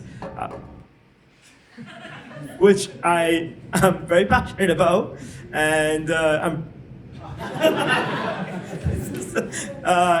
very. Okay, yeah, so I'm very passionate about it, and I'm very happy with the choice I have made. And let's give it for Ram. Thank you, brother. So notice how in this example, how many ums and ahs do you say? Like 2. Like maybe 1 or 2, right? And that's the key. So obviously it's annoying. I am annoying. He knows that, you know this. But the other piece is like, notice how that tick now forces you to go like, oh, now I really don't want to say ums and ahs, right? So it forces you. So this is a little hard to do without a coach. The other exercises I'll teach today, very easy to do without me in the room, right? But this one, what I would do is like, do it with a friend and just have them stop you. It's annoying at the beginning. Like 10 years ago when I started speaking, like on stages and competitions, I had people do that on me. And that's how I learned. And then I learned it as a tool. So great job, bro. Thanks for that. Thank you, guys. Really good. Really good. Man, I love how everyone I bring on stage has like the different things so I can diagnose it differently. So really good. Having seen you do all these different types of interventions over the years, it's the first time that I'm obviously seeing this one. Right. And the difference was unbelievable from one to, like, as much as you were uncomfortable, it was so powerful the second time that it was like, wow, I actually can't wait to hear what he's going to say next. It was interesting, honestly, and that discomfort, like, it translated into just like power and anticipation. So there's definitely some value in that one. Oh, 100%. Oh, you can keep that, Vince. Thanks a lot. Yeah. Really good share. All right, so now I'm going to give an opportunity for any volunteers who want to be on stage. Does anyone want to be on stage? I love it. Amazing. Let's go, Mark. Let's get it for Mark. I want to try and get through everyone who's volunteered. Amazing. All right, let's go to Mark. What's up, brother? Walk up. Let's do it, man. Oh, there you go. Let's get it for Mark, everybody. We'll do a couple more volunteers, then we'll go to exercise number 2. Because I want to try and get as many people on stage as possible. By the way, I'm $1,000 an hour now, guys, so you guys should probably raise your hand so you can save that money, you know? Just so you guys know. All right, cool. All right, Mark, what's something that you're passionate about? My country, Armenia. Armenia? Amazing. Perfect. So let's do Armenia, and let's see where we go. Mark is going to do Armenia in 3, 2, 1. Go for it. All right, so hey everyone. I'm an immigrant in Canada. I'm born in this tiny little country in Eastern Europe, Eurasia, Armenia. Okay, it's an ex-post-Soviet country. And why am I passionate about it? It's because it's one of the most talented places on earth and no one knows about it. And I gave myself the job to market that to the world. So to increase traffic, you know, like to bring more people to Armenia, increase tourism, and make people more aware about why Armenia is great. And for the world to know about the hidden gem that it is. And I think I got a lot of value by being born there. Why? Why am I even saying this? It's because people have gone through 3,000 years of history and have survived and are growing faster than any other economy in entire Europe. Let's get it from Mark, everybody. Stay on stage with me, brother. So you know what I really find interesting that I hope you all catch on to that I'll give you all context for, is it's really fun to see different people on stage like Maria or Dunya or Ram, right? Or now Mark and of course Mitz in the back. Because you get to see different styles of speaking. And what you'll find interesting is that there's some speakers who nail other things that other speakers aren't very good at, vice versa. Example, Mark is very, very good at vocal variety. So when he talks, you change your vocals. Maria isn't as great at vocal variety, but is very good at not saying ums and ahs. She says almost none. So she's very good at that, but Mark needs to work more on that. So this is what's interesting about speaking, is everybody in the room is good at something and bad at something. I have yet to meet a speaker that I've met that is bad at everything, right? So I've yet to meet one. Actually, I shouldn't talk about him. I shouldn't talk about him, right? So in this case, Mark, I want to commend you. Your vocal variety is absolutely spot on. Probably the best vocal variety I've heard today, actually. So for you, what I want to work on, I really want to focus on things we haven't talked about. So you're learning something new from every coaching. And for you, what I'll focus on is your face. He's a very handsome guy, okay? I don't mean that. I meant more in the sense of how do you use your facial expressions for effect? So I'll mention some examples. I'll get a little closer so all of you can see my face. And you can come too, Mark, so you can see my face too. There's 2 things that Mark does with his face that lowers his status on a stage. The first one is he puts his head down a lot when he thinks. So whenever he's thinking, a lot of you do this, by the way, you're not conscious to that. Where you're looking, you're doing this a lot. So whereas with Ram, it was the opposite, where Ram does this with his eyes, which a lot of people do. Whereas some of you do this. So what you're doing is you're kind of like bowing your head to the audience. And you don't want to do that because you lose your position of power on stage. Once again, with family, with people that you're casual at, this stuff doesn't matter. It's more in the context of work, because a lot of you are reporting to people who are more A-type personalities at work. So you want to make sure your head is held high whenever you're speaking. The other piece is whenever you're stressed, right, like in your case, Mark, right, or like anybody, not just Mark, everybody's stressed on, even I was a little nervous doing this too, right, is sometimes we share and show stress on our face. So the first 40 seconds, Mark was absolutely on fire. And then the last 20, he kind of felt a little nervous, and the stress was starting to show where he was like,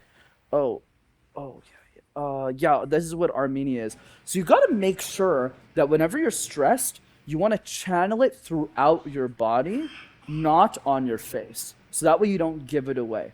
So let's say I'm doing the word, I don't know, Hello Kitty, and I have no idea what I'm going to say next. I have no clue about anything when it comes to Hello Kitty, but notice because of my facial expressions, you have no clue that I don't know what I'm talking about. I call this the illusion of credibility. Does that make sense? Right? So I don't know anything about Hello Kitty, but notice how I look really confident versus, yeah, so this, notice how when I'm heading, notice how my position is going down now because I'm lowering my head. So all I want you to focus on, Mark, for this one, don't worry too much about the ums and ahs because we already taught that with Ram. Don't even worry about that because it's all about fixing one bug at a time. All I want you to focus on now is just making sure your face is just glowing with your head held high. Does that sound good? Sure. Yeah. Do you have a question? Yeah. Yeah. Honestly, there's a lot of good points that you mentioned. For me, it was mostly about the content itself. I want it to be valuable. Yeah. And like I'm trying to be, okay, what's the one thing I should say? And I think that's the reason why I was like, and halfway, because I kind of ran out. I'm like, okay, well, okay, I have the opportunity in front of people to represent, and okay, what's the thing that I should say? Totally, Mark. That's a great, let's hear it for Mark. This is great. Great point. Great point. And my advice, it's a great point you brought up, by the way, so I'm glad, because I could feel energetically you want to share something, so thanks for sharing, is here's the key, team, and this is more of an exercise I'll give you. The first 100, don't even worry about the content. The first 100 is really about mastering the technique, doing the ums and ahs, getting rid of those, smiling more. And then after you pass 100, you could focus on the content. So right now in this speech about Armenia, I don't even want you to care about the content. Just focus on your face, and I'll prove it to you. Gabba, gabba, gabba, judabada, gali, bati, boobadadi, dali, baba. Notice how it's like I'm saying absolutely nonsense, but you're looking at my face and going, Bagala, boobada. Boobadala, baba. Dala baba da, damata baba. Right? It's like, because my technique is perfect. So you're going like, holy shit, I feel so bad that I don't understand Brendan's language. I should have practiced, right? So that's the key. And that's what I want Mark to work on and all of you. So let me recap to make it simple, because I do talk quickly. That's one of my weaknesses in speaking that I probably will never fix in my life, so that's life. Is I just want you to focus on two things. The first one is glowing face, and the second one is posture. I don't do posture as well because of my disability, so sometimes I force myself, and just smile. You own this stage. This theater is yours. Does that make sense? Sure. All right, Mark starts again with Armenia in 3, 2, 1. Go for it. All right, hi everyone. Now you see me smiling, and I have a very, I'll try to look, put my head back. As Jordan Peterson said, shoulders back like lobsters do. Because it increases our status, within society. What's good about Armenia is truly the energy that the people have, the music, the art, the beauty in the souls, and that's something that's very you're like, okay, what is this guy even talking about? But the truth is, I see that in Greeks, I see that in Italians, the same hot-blooded nature, and I feel like people don't know about Armenia. And to me, it always seemed weird. Why, if there's so much opportunity for people to get that value, the food, the energy, why doesn't the world actually know anything about it? So then I said, okay, well, I'll take it on me. I'll build a company around it, and so promote it. Let's get it from Mark.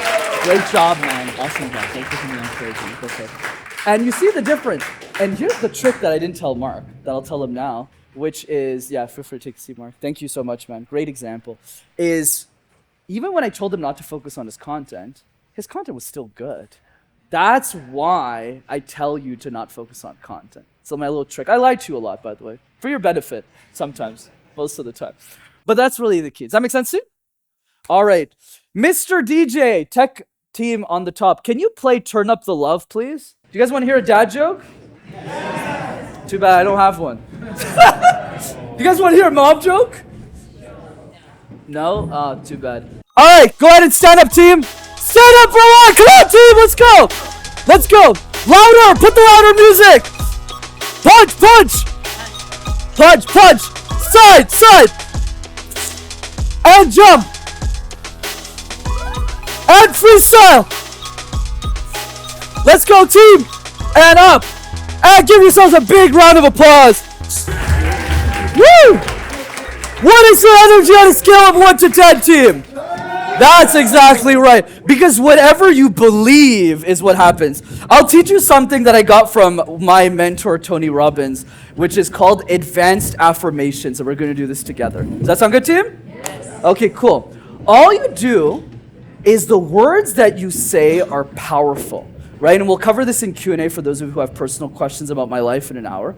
But I'm sure one of the questions you have in your life is, how did I become so successful at such a young age? And the reason is because of affirmations. So if I say, I am the best, it has some meaning, but there's no movement in your body.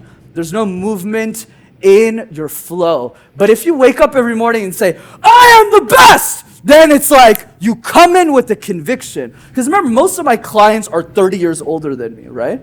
Like I'm coaching somebody right now who's 58 with for a CEO job, and I've never been the CEO of anything. So I say every morning, I got this, I can do this, and it changes my state. So when I go into that meeting, I say, I don't know, but I'll figure it out. Does that make sense to you? And everything has to do with state. I know for those of you who don't know Tony's world, it's a little woo-woo, but bear with me for a second. So let's try this together. I'm a great speaker. Now let's try that again. I'm a great speaker. I'm an exceptional speaker. And I'm not tired. And I'm excited about what's next. Give yourself a big round of applause.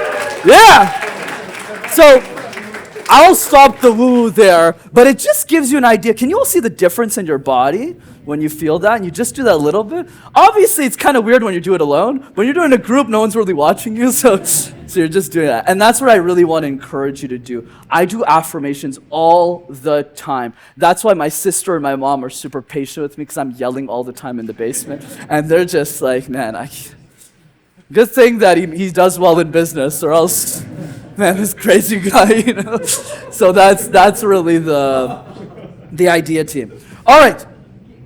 Let me check the time, just to make sure I have time to teach the other two. All right, I got time for one more person on stage. Who really wants to be on stage? Oh, there's a lot of people. Oh, man, I feel so bad. I want to go to Ornella. Let's go to Ornella. Okay, I'll do 2 more people. I'll do Ornella and one more person. Come on up, Ornella. Let's go. Let's go. Let's do it for Ornella, buddy. Nice to see you, Ornella. Pleasure. All right. I love the vibe. I love the vibe. You got the purple vibe. It's awesome. By the way, own the stage. Come here. This is your stage. Right? I already gave her feedback. It already started. Okay, so what's something you're passionate about? Self-development. Okay, awesome. Self-development. Me too. Great. Okay, awesome. So we'll do self-development in 3, 2, 1. Go for it. When this year started, I said that I want to stop being the person that says I'll do something and then procrastinate. I said I wanted to be a person of intention and be about action. And I realized that to be a person of action, you need to be accountable to yourself. You need to set systems in place and structures, like big organizations do. They do evaluate their progress. And this started when I started this new job and I was doing a productivity report. It started at work, evaluating my own productivity. But then, psychologically, I started evaluating my own productivity at home or even the hours that I spend outside work. So I decided that I was going to devote myself to creating habits that would push me a little bit more, even if it means going outside my comfort zone, which is why I'm standing here today, outside of my comfort zone. Let's do it for Ornella. Great job, Ornella. You know what's been so fun is and this is very spiritual, it's everybody I can teach something different, which is great. So Ornella's the classic, you can stand here with me actually, because this is part of the code. No, right here, right? She is my classic client in coaching, especially in the US. Woman executive, very successful, very smart, very capable, very well spoken, but always hides in the back. So notice when Ornella started here, and then I told her to come on stage, and then she was here, and then I forced her to come here, right? So all Ornella has to do, and you'll see the difference, it's actually pretty mind-blowing, because I'm actually pretty lazy with women executives. I don't do much, they're already smart. So all I have to do is just go you're a lot more powerful than you think you are. So there's 2 things here. The first thing, this stage is yours. I want you to own it. I don't want you to just stay here, walk around, have fun with it. No one's here to judge you. But the second thing that I want you to do, Ornella, is body language. We haven't talked about body language in class today, so let's cover it. All body language is playing with your hands. And if I can do it with a disability, all of you can do it too, okay? So it's very simple. Watch how I do it. I remember when I was a kid, I used to really struggle with public speaking. But then as I grew up, I realized that I could be better. I could work on myself. I could be and go from point A to point B. Notice I'm just super aggressive with my body language. So what I want you to do is be aggressive with your body language. Move your hands around. Have fun. Even if you're doing this, I don't care. Just open up your body fully. And don't worry about having the mic here like this at all times. Like, even if you do this and you break it, I'll pay for it, okay? You don't have to pay for it, okay? Or maybe I'll give you a refund and take that money, right? So even just do this, and even if you're not sharing with the mic anymore, I would rather you focus on your hands than making sure everything is perfect in the voice. Does that make sense? Okay. So this is a classic open the shell. So let's help Ornella open her shell. Woo! Okay. This is our open or shell moment. You start again in 3, 2, 1, open the shell. What's being intentional without having a perfect morning routine? So let me take you to my morning routine. Each time I wake up in the morning, I hear my alarm, and because I decided that I was going to be an intentional person, I say to myself, wake up! You said you're going to be a person of action. I wake up, and as soon as I wake up, I need that coffee in, and it wakes me up like he's exactly waking me up. So when I start taking my coffee, I go to the gym. And once I go to the gym, it's not just about losing the weight or gaining the muscles. Now it's about listening to the podcasts, listening to the people that inspire me. I listen to Mel Robbins. I listen to Tony Robbins, like he said. I listen to a lot of people that talk about the mindset that I want to have in my life. And to become a great speaker, which I am hoping to become one day, is to listen to great speakers, because you can't give what you don't have. So if I'm standing here today, it's because I've listened to a lot of people that do what they do perfectly, and I hope one day I can master that perfection as well. Let's go for it now, everybody! Amazing job. Thanks for coming on. Amazing. See, that's classic open the shell. Because once I do this a lot because I'm silly, you know, that's the way I've done this. I've tried so many things. I've tried more serious things. And even with the big clients, I still just do this. It just works. But notice how after 30 seconds, I didn't do anything anymore. That's a classic open the shell client where once the shell is opened, I don't have to do anything anymore. Then Ornella just started speaking as if she always owned the stage, right? So I'm really proud of you, Ornella, for doing that experience with me. Great job. Awesome. Right? And really how I want all of you to take this, and I'll take one more and then we'll go. Actually, I think that intuitively, that's actually a good place to close. And then we'll go to the next exercise. But the main idea is all of the people that we brought on stage today is you, right? Is you, right? A different version of you. So really what I hope all of you did, and of course in the recordings and the posts, you'll also be able to rewatch some of these things when we do our social media stuff, is really you're going to be able to see Ornella in you. Oh my God, I'm exactly like her. I'm always hiding in my shell, right? Or Maria, right, with vocal tone variety. Man, like, I'm a great speaker, but I'm not like raising my voice, right? Or if you're a little bit more advanced like Dunya, like moving around the stage more. Does that make sense to you? Helpful? Having fun? Great! Amazing team. All right. I really want to go through these two exercises, especially this one. This one is going to change your life. Let's go to exercise number 2. I love Albert. It's so cool. All right.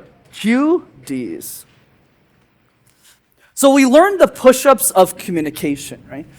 RWEs, the random word exercise, my own invention. Take a random word, do it out of thin air, and the only thing I want you to write in your notes, do 100. That's really it. You do 100, and once you do 100, you'll be better. And you've seen that from Mitz and Dunya on stage here. Let's go to number 2. The QD. The QD. AKA the question drill. I want to tell you a story. I remember when I was 23 years old, I had just started in coaching. So I've been coaching since I was 19. I've been doing this for 10 years now. But my first paid client, which was like $100 an hour back in the day, was in September of 2019. So it was around 6 years ago that I started getting paid to do this. And I went to this event called Summit of Greatness, which is in Columbus, Ohio. Lewis Howes is one of my biggest role models and heroes. I've been listening to his podcast my whole life, and I always wanted to meet him. He's like my role model. So I flew out to Ohio, which is the middle of nowhere for all of you Canadians in the room. It's like literally the middle of nowhere. And I met him, and because he changed my life. But what also happened is I met my business partner, Vamsi, at that event, and it's because of that interaction I had with him that I was able to build the business that I have today. But the reason I bring up that story is because I met a guy named Nathan, and Nathan was in a wheelchair. And I went up to him and I said, "What's your dream? What's your vision?" And he looked at me and he said, "To eradicate loneliness." And I was like, wow, that's so cool. Like a guy in his wheelchair, he's trying to eradicate all of loneliness. And then we go back home right? And I go back to Montreal. And then Nathan messages me and he goes, "Hey, Brendan, do you want to be on my podcast?" And I go like, "See, I've never been on a podcast. I've never been interviewed." I was like 23 years old, right? So I said, okay, and I get on the podcast and I make a ton of mistakes. And he asked me a bunch of questions on public speaking that I didn't know. Like at this point, I had only coached a couple of people. I was super anxious. Has anyone ever been on a podcast before as a guest? Right? It's like this really, okay, I'll do these three amazing, the three musketeers, you know, right? So it was really nerve-wracking for me the first time. And then he asked me this question that totally like caught me off guard, which was, where does the fear of communication come from? And I was like, I don't know. Is the communication fear from Tokyo? It's got to be Tokyo. I feel it's from Tokyo. Dubai? Is it like New York City? So I didn't know the answer and I was really embarrassed. Obviously, you guys heard my answer to that question today. And I was so anxious because I had a lot of insecurity as a kid because I was coaching people who were much older than me and I had a lot of imposter syndrome plus my disability. And I just quit my corporate job to go all in on this. So I was like, okay, how do I figure out the answer to everything? So what did I do? Every single day, I answered a question about public speaking and communication until I knew the answer to everything. Until I knew the answer to everything. Day one, what tips do you have for introverts? Okay, I figured it out that day. Day two, what are 3 easy exercises that you can do on a daily basis to work on public speaking? RQV, right? Day 3 was if you had to give tips to my kid, Brendan, how do you coach kids? What do I do in that situation? Oh, I'm nervous about this boardroom presentation. What do I do in a high-stakes meeting? Well, if you do one question every day, team, how many days are in a year? 365. You'll answer 365 questions about your industry, and you'll be absolutely bulletproof. That is the question drill. So I force all my clients to do QDs, and QDs make them absolutely deadly. And that's how I can get on a call now. Now I'm more chill, but back in the day I was a lot more insecure. So I'd get on a call and executives would ask me a ton of hard questions. Why should we trust you? This. And I would know the questions. I would know exactly how to answer these questions. So at the beginning, when an executive, and I know a lot of you are younger, like me, you're in your 20s, you're in your early 30s, and you're nervous about sometimes when executives ask you questions. And that was me, where I would go up in the room and I'd say, oh my God, I don't know why you should trust me, and then I would lose the deal. But then the next time that question came up, I was like, why don't you just let me coach you for free for 30 minutes and you make the decision? That's literally what I would tell them. Because now I was prepared for every question. And then I knew the answer to everything. Does that make sense? All right, so now the question is, how are we going to prepare this together? Here's the trick. Okay, before we get to videos, you're obviously going to do some videos. But before that, I want to go to a good friend of mine that some of you might know. He's a good friend, and he wants to say hi to you guys, and his name is ChatGPT. Hey, what's up, ChatGPT? My love. By the way, the key to AI is you got to say you love your AI, because when the AIs take over, they'll know. Okay, baby, here's what I'm looking for. All right, I need you to generate me a list of 100 common job interview questions that people, let's say mid-stage professionals ages 20 to 30, would typically get in a job interview. Make them as industry agnostic as possible because there's people in different rooms here, different backgrounds. Let's make it easy on them. Love you, babe. That's the game. You gotta say you love your AI, you know? You don't have to do it with your girlfriend or your boyfriend, but you gotta do it with AI, you know? You know, that's the big one. And what does ChatGPT say? Haha, I love you too, baby. You're absolutely right. Showing love to your AI is just smart long-term strategy. See, even AI knows. All right, here's your list of 100 common industry-agnostic interview questions that mid-stage professionals are getting. Okay, so let's have Zachary do. Zachary, yell out a number between 1 and 100, and I'll demo the exercise. 50, awesome. So you can see that I've done it. 50, how do you manage interruptions and distractions? Okay, watch how I do this right now. Yeah, great question. How do you manage interruptions and disruptions? You know, for me, when I'm leading my teams at work, it's really important for me to minimize that because a team's level of disruption is always related to a team's level of productivity. So the first way that I solve this problem within my teams in the corporate space is I always have intimate conversations with every single person on my team privately when there is a disruption. You know, one of my mentors said this best, Billy. He says, always give praise in public, but always give feedback in private. And that's why through these intimate conversations, I'm able to keep disruptions to a minimum. That's number one. For bigger teams, the way that I accomplish this is I always set of rules, a set of standards to the team whenever I'm speaking to them. So an example could be, let's say I'm speaking at an AWS conference and I'm leading a team of 200 people and I want to minimize my distractions and my interruptions. I'll set the rules up front where I'll say, all right, team, there won't be any Q&A right now, but for the last 15 minutes, we'll have some time. So let's make sure everything is kept to a minimal whenever we get started.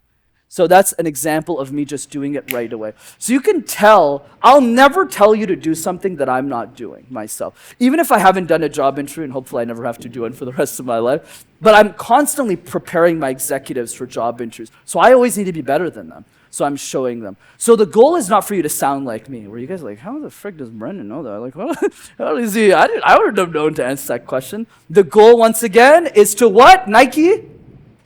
Just do it. Exactly. It's just about doing it. The reason I'm good at QDs is not because I'm special. It's not because I have some gifting. It's because I've done the bloody thing 3,000 times. Okay, the reason why I'm good at RWEs is not because I'm special. It's not because I'm unique. It's because I've done it 3,000 times. That's really the goal. And it's the same thing in fitness. The reason why somebody is good is because they're consistent. That is the key word. So who's ready to take action? Woo! Amazing. Take out your phones. Let's do it. We'll do a 5-way sprint. Take out your phones and let Junior yell out a number. 37. What is 37, ChatGPT, my baby? All right, question is, how do you give constructive feedback? How do you give constructive feedback? 60-second video on your interview question in 5, 4, 3, 2, 1. How do you give constructive feedback? Go for it, team. Go, go, go, team.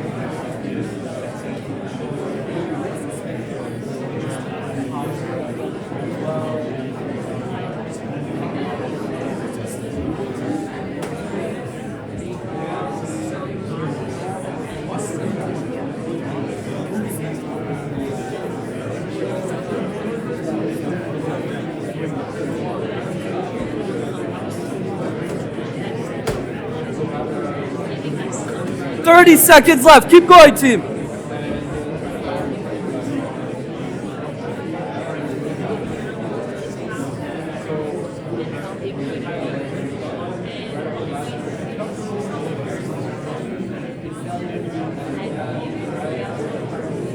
And stop. Great job, team. That's question number 1.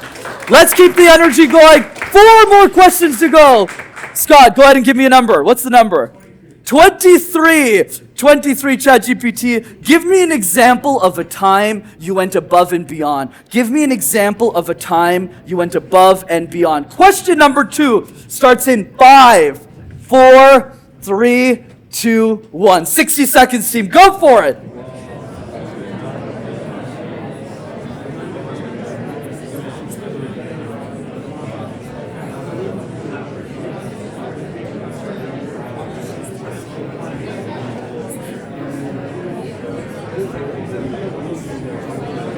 30 more seconds, team.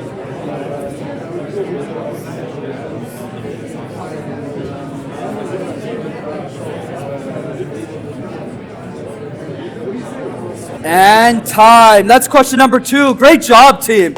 Awesome, awesome. 3 more questions left. Let's keep rolling. Let's go to Lake. Lake, give me a number. 13. 13, brother. Love it. 13.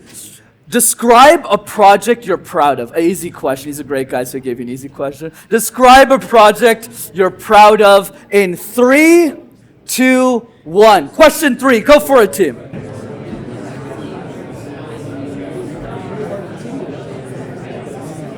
Thirty more seconds.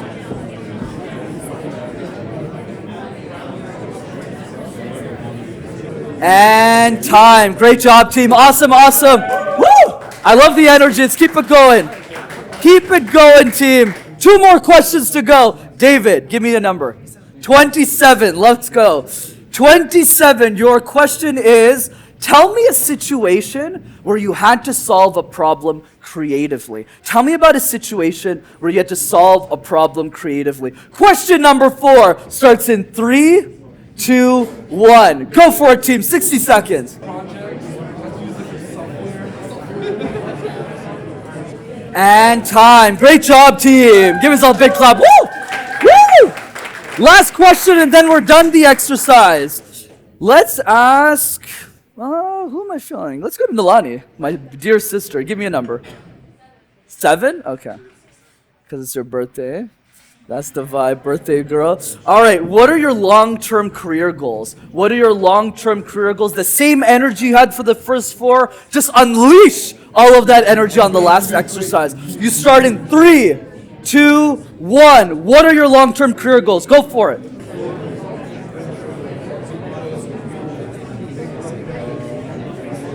And time. Great job, team. Awesome. 5 for 5. We're going to do 10 more. No, I'm kidding. I'm joking. I'm joking. We're going to do 50 more. No. Okay, I'm just kidding. All right, now let's do the same thing we did with exercise 1. Let's get 5 people who haven't shared today to just share. Dunes, do you mind running the mic for me for 5? Raise your hand if you just want to share what you got out of doing that exercise. Who haven't spoken yet. Can you remind me your name, brother? Ryan. Ryan, thanks, Ryan. Go for it. So I feel like when I was speaking on a question that I had no idea what to say, I was really like, I was, I had nothing to say. But when I had a question I was actually passionate about, then I was flowing. I was actually, passionate. I want to share more. And yeah, just about the question, I feel like once you know what you want to say, I feel like you're gonna flow better. Basically, that's it. Yeah, dude, really good, Ryan. Great show. Let's hear from somebody else. 4 more people. Let's go over there, Camille. Go for it, and then we'll go to David next. Someone at the beginning said that the exercise made them feel cringe at first, and that was totally me. I was looking around like, oh my God. And the more I'm doing it, the more it feels natural and comfortable. And this past year, one of my challenges was to record content in public. And I was having such a hard time being seen doing that. And so this exercise just feels really good. Love that. Thanks, Cam. Really good. And for the record, you make great content. So thanks for that, Kemi.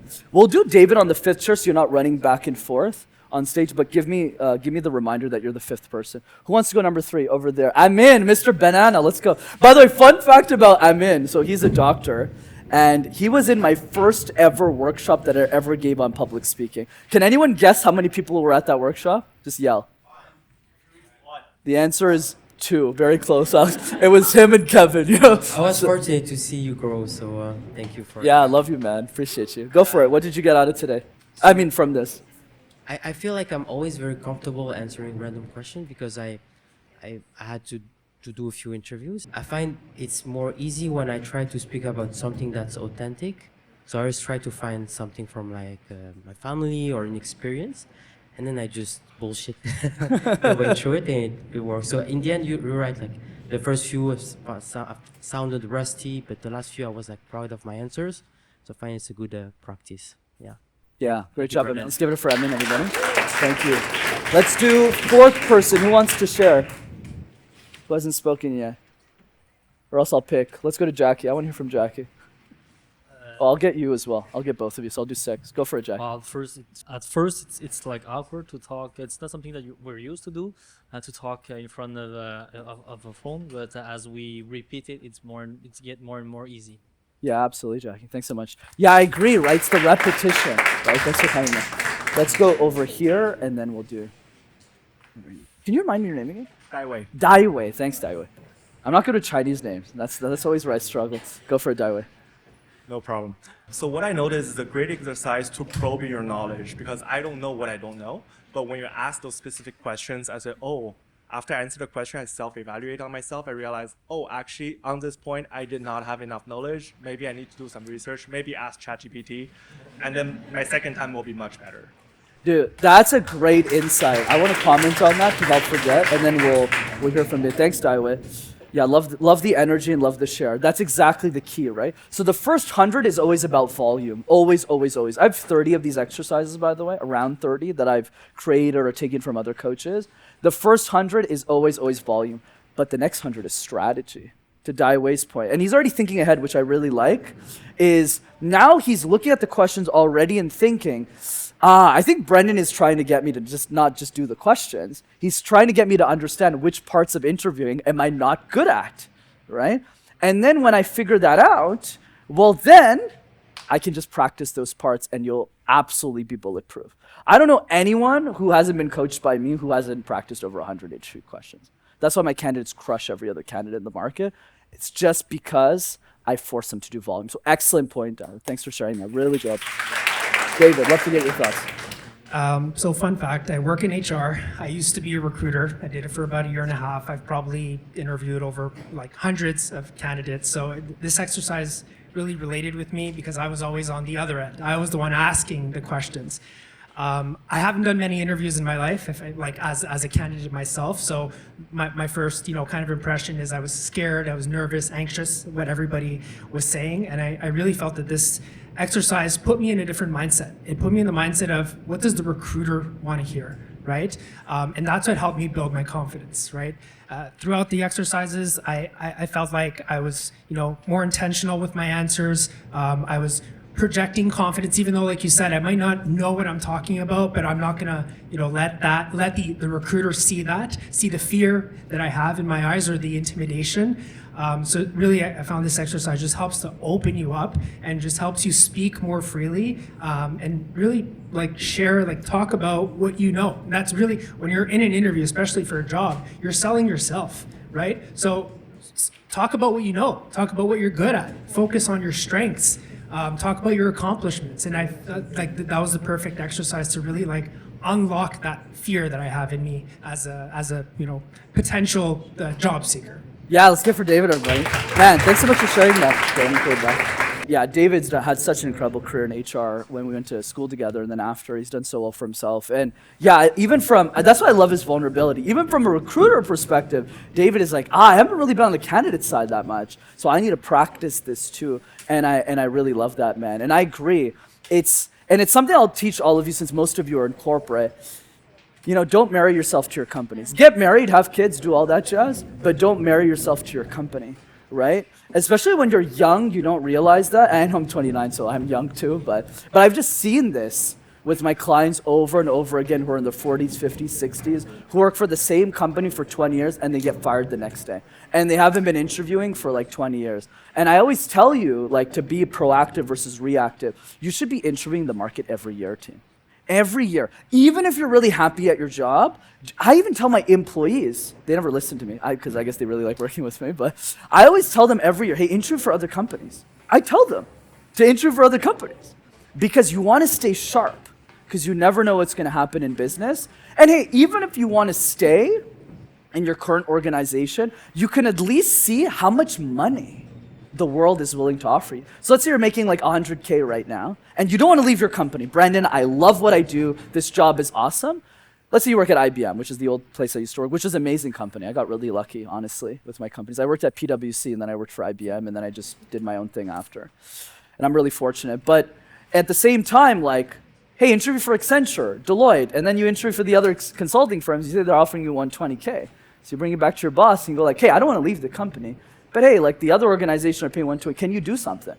And if you come with that energy, life is in your favor. Does that make sense to you? All right, so let's recap. QDs. For those of you who are more like Daiwei, great example that Daiwei said, and you're really writing notes on every detail like he's doing, I'm just going to give you a couple of scenarios that you can use this in for those of you who are really serious about getting to 100. Obviously, I can only do so much today. I can force you to do 5 or 6. Even if you hate me, you still did it. You're going to be grateful for me in 5 years. But I'll give you a couple of scenarios. So the first one is the IQD, the interview question drill, which we just demonstrated. You do a job interview, you focus on it, you get really good at it.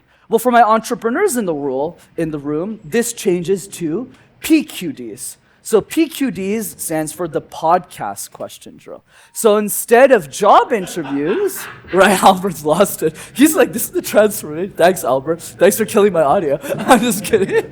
I love you, man. I'm kidding. So the PQD is where you ask ChatGPT the same thing. You go, hey, beautiful, you're looking sexy today. And then you go, hey, I need you to generate me a list of 100 questions. I'm going to be doing a lot of media interviews with this type of podcast, this type of podcast, this type of podcast. Can you analyze some of these shows for me? And just give me a list of questions that you think the interview will ask me. So it's the same principle as the IQD. You just apply it in podcasting when you get interviews. These are the two most common ones that I like to teach clients. There's other scenarios too, like SQDs, which is the sales question drill, right? So the SQD is when you say, hey, this is my ideal client. So I used to do this a lot, but I did it a lot more through volume. I've just done hundreds of sales calls. So whenever I get on a call, I just know what to do, A to Z. Whereas before I was like, shit, I don't know. Right? So SQD is you go, hey, sexy, hey, ChatGPT, hope you're doing well, my love. And then you go, hey, this is my ideal client. This is the business that I'm running.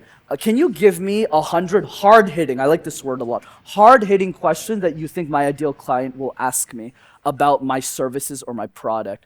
Even for those of you who are aspiring to start a business, any aspiring entrepreneurs in the room who want to be a business owner someday, this is a great exercise for all of you to practice without any risk.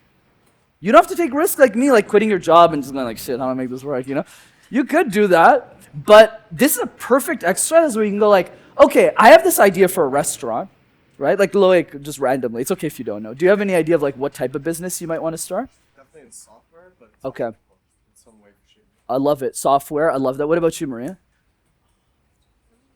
Something in fashion, love that. Yeah, very fashionable. I like it, yeah. So let's say we use both of these examples, Maria with fashion and Loic with software. So when Maria's in ChatGPT, she goes, okay, I'm looking at starting a fashion company. These are the types of brands that I like. These are the types of buyers I need to convince, like Neiman Marcus or H&M or Zara. You just pick. What type of questions would these purchase buyers ask me about my fashion brand? Boom. Marie can start practicing that with ever spending $1 on herself. No risk. Same thing with Loic. ChatGPT, I'm starting, by the way, you're looking really good. You always got to compliment ChatGPT. And then you go like, hey, I'm starting this software company. I'm not really sure. Here are a couple of software companies I admire right now. A, B, C. Just draft a fake business for me and ask me questions around it. Boom, you can practice this.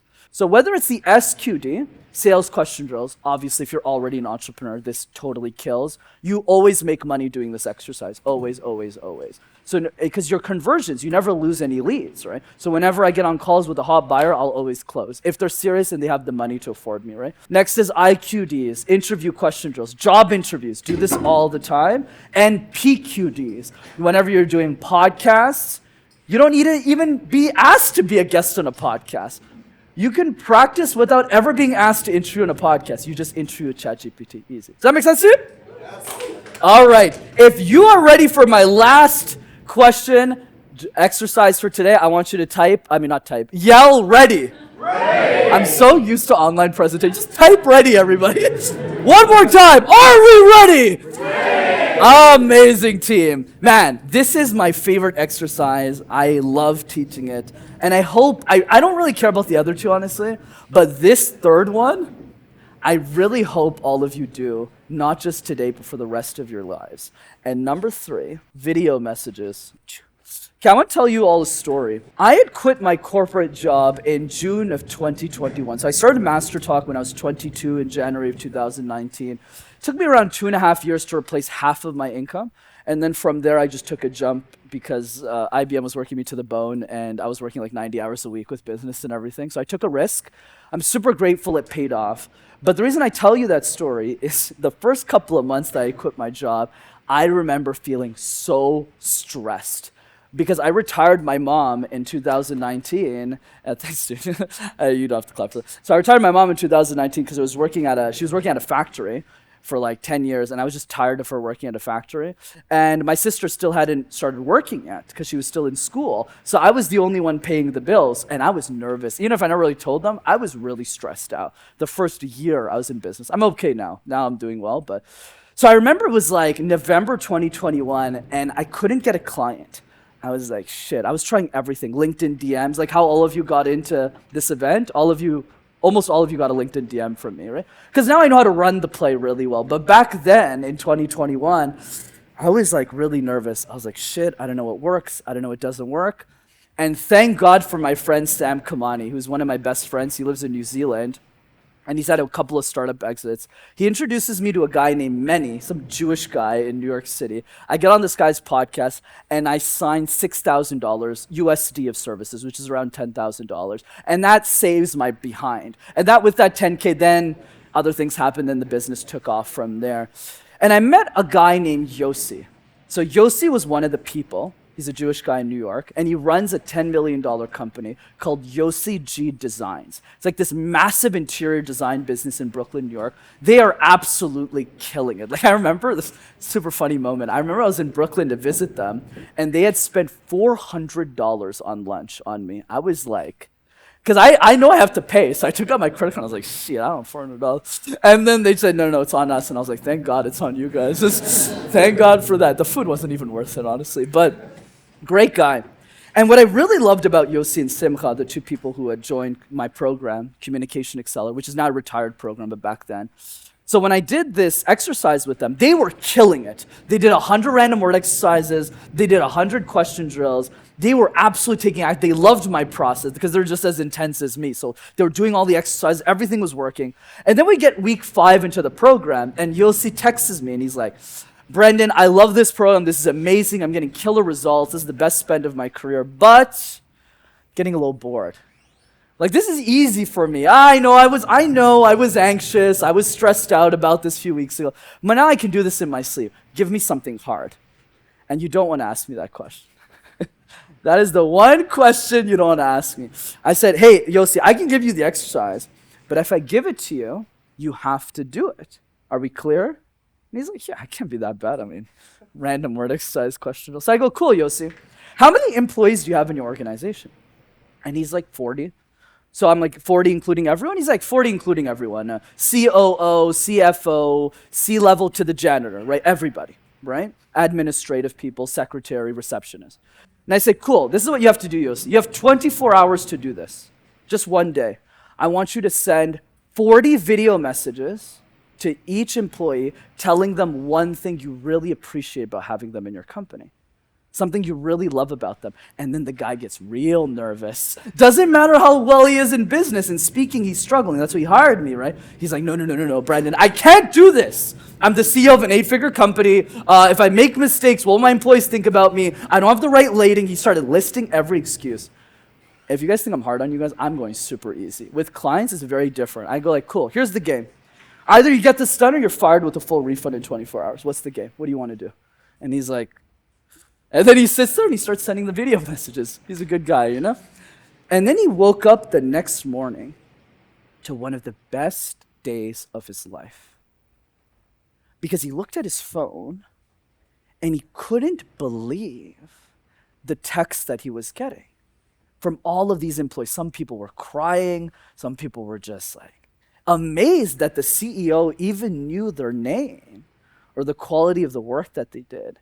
And that was the moment I realized how powerful GVMs are, the gratitude video message, where you send a video message to somebody. It could be anybody in your life, a significant other, a best friend, a college roommate, somebody you used to go to college with, a coworker, and you just tell them what you mean to them. right? Or what they mean to you, rather. And I have done thousands of these video messages in my career. And yes, it has made me a lot more money. I'm not going to lie about that, because obviously when you build deeper relationships with people, they want to work with you. Because coaching businesses is always about the person, right? That's how the people who buy coaching packages is how they think. But it's a lot more than money here, team. It's about changing the world by not really doing much. That's what I find is really fascinating about the video message. We're going to do a couple today, and I'll demo, obviously. But the most important thing is that the video message allows you to practice on video privately. You're not doing any of this on social media, because that's an advanced course for another day. But you're doing it one-on-one with somebody you actually care about, and you're making their day. How insane is that? Like, you're practicing speaking, and you're making somebody's life better. Isn't that insane? Right? So obviously, I got to demonstrate this. So watch me do it. Man, this is going to be super cool because I got an audience today. This is going to be the coolest gratitude video message. So like when I tell you guys to shout, just give me a shout. Venkat and Vamsi, look at what I got here. Everybody say, what's up, guys? Woo! I am teaching the gratitude video message that obviously you guys know that I'm forcing our PLAers to do in our program right now, and I just want to say I'm super grateful for both of you. You know, I wouldn't have the success that I have in business and in life without you two. You guys are much wiser than me, much smarter than me, and you guys also know how to close the deals that I know how to close. So, really grateful, guys. I know that our journey is just getting started, but know that even after 6 years, I still love you guys just as much as I did on the first day that we started our business together. And I'm super looking forward to the incredible future that we have. Vamsi, Venkat, thank you so much for everything. You guys are the best, and I hope both of you are having a killer day. All right, peace. All right. So who's ready to send some gratitude video messages? Amazing. Go ahead and take out your phone. And if you have nobody to send, if you don't have any friends, make a video message to yourself. Make one to yourself, okay? So take out your phones. I'm going to give you 30 seconds to find somebody. Pick anybody. I don't care who it is. Like, you guys can do it with each other, even if you guys are sitting next to each other. It doesn't matter. So for those of you who are couples in the room, do this with each other. I'll give you 20 more seconds. Just find the person. And it could be somebody sitting next to you. It doesn't really matter. Anybody. A best friend, a husband, a kid. It doesn't really matter. Okay, we'll do 10 more seconds to find the person. All right.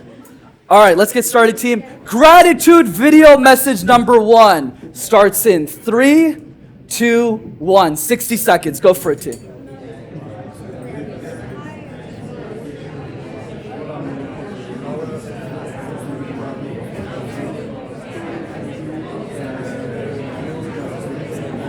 Time. Great job, team.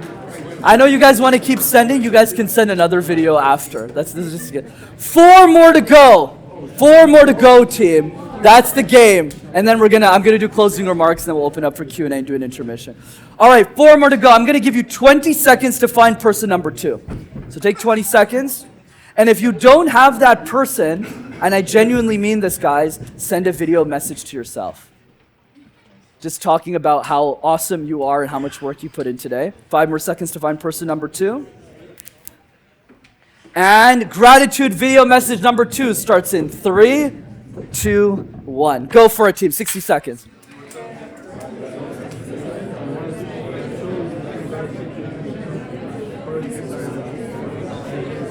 And time. That's gratitude video message number 2. Good job, everybody. I know you guys have a lot more to say to them. And that's okay. This happens every time I run this exercise. And then you're going to do another one to them again the next day, you know? All right. Person number 3. Gratitude video message number 3 starts in 3, 2, 1. Go for it, team. Kill it.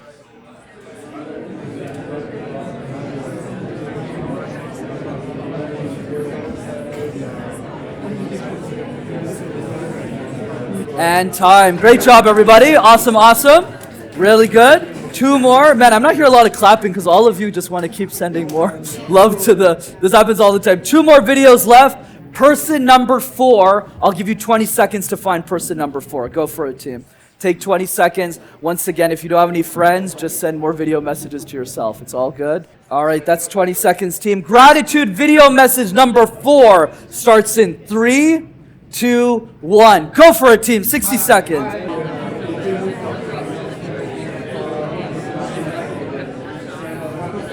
And time. Great job, everybody.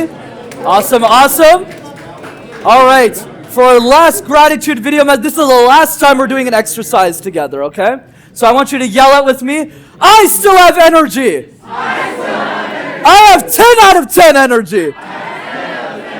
This is the best day of my life. And with that energy, take 20 seconds now and find person number 5. Or pick one of the 4 people and say, hey, actually, the last video I sent you didn't have that much energy, so let me send you another one. 20 seconds, find the last person for today, team. I've even sent video messages to strangers on LinkedIn, so don't be shy to do that too, you know. I've actually made a lot of money doing that. We can answer the Q&A. It works really well. Couple more seconds. The final exercise, your final one, all of your energy, all of your enthusiasm, push it all into this final video. You start gratitude video message number 5 in 3, 2, 1. Go for it, team.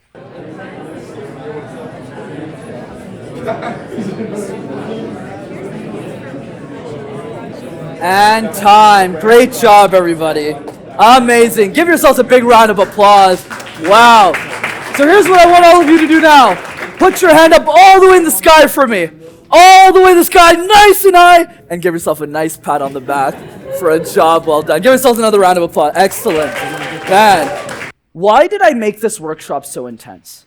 Because all of you, I'm sure, have attended a bunch of other communication workshops and you did not work as hard as you did. Who felt that they worked the most in this workshop, right? So the reason is because the best way to speak is to speak. That's what really drove me crazy when I was in business school and I would listen to a guy who is teaching me business communications and isn't making me speak. It's crazy.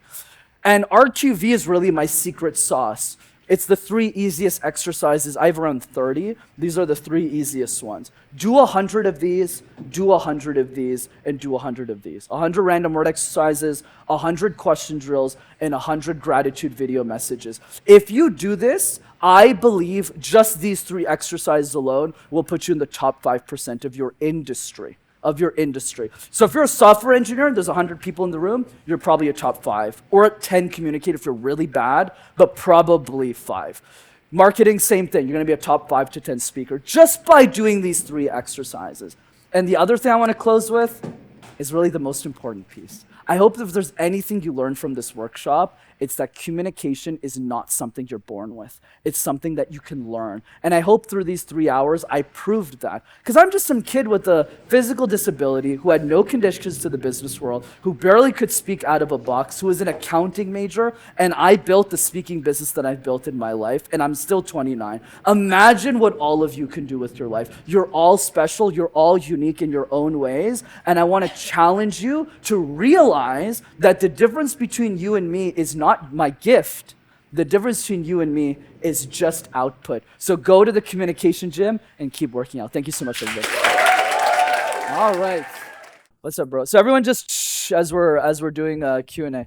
Go ahead, bro. What's your name? Hey, my name is David.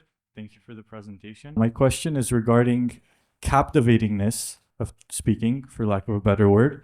I recently noticed it's not necessarily always due to smoothness and stuff like that, but I don't know what it's due. So I want to get your thoughts on what makes someone captivating when they speak. For example, you must know famous people who don't speak smoothly at all, yet for some reason, they seem to captivate the listener. Excellent question, David. I actually don't get this question a lot, funny enough, so I'm more than happy to answer it. So let me answer it from an engineering lens, so that's easier for us to understand. Communication is like juggling 18 different balls at the same time. So one of them is vocal tones, one of them is pacing, one of them is ums and ahs, one of them is doing the random word exercise 100 times, right, like we did in the session. One of them is doing question drills, another one is sending video messages, right? So for me, captivating simply means out of the 18 balls, how many of them can you juggle? Let me give you an example. I could be the most eloquent speaker in the world, but at the same time, if I go, yeah, this is the future of the key to the success of the future of where you could be if you focus. So even if I'm getting vocal tone variety correct, even if I'm smiling correct, even if my body language is correct, because I'm making the ums and ah mistake, I'm not captivating. Let's try the opposite. So now in this example, I'm not using any ums and ahs, but now I'm speaking on the same tone. Hi everyone, good afternoon. My name is Brendan Kumarasamy. Today I'm going to teach all of you how to speak, and we're going to learn how to communicate and all of this jazz. That's really the vibe. So notice how I'm not saying any ums and ahs. I'm a little bit more captivating than the last time, right? But because of my monotone vibe, it doesn't work. So the only way to answer this question, Dave, and this is what I coach clients to do, is we got to fix one bug at a time.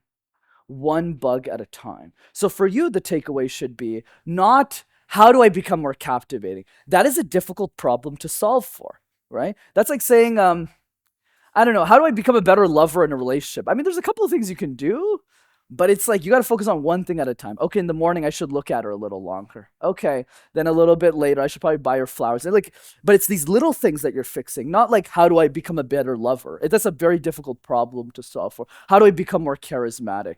So for you, the homework is really simple until our next workshop, right?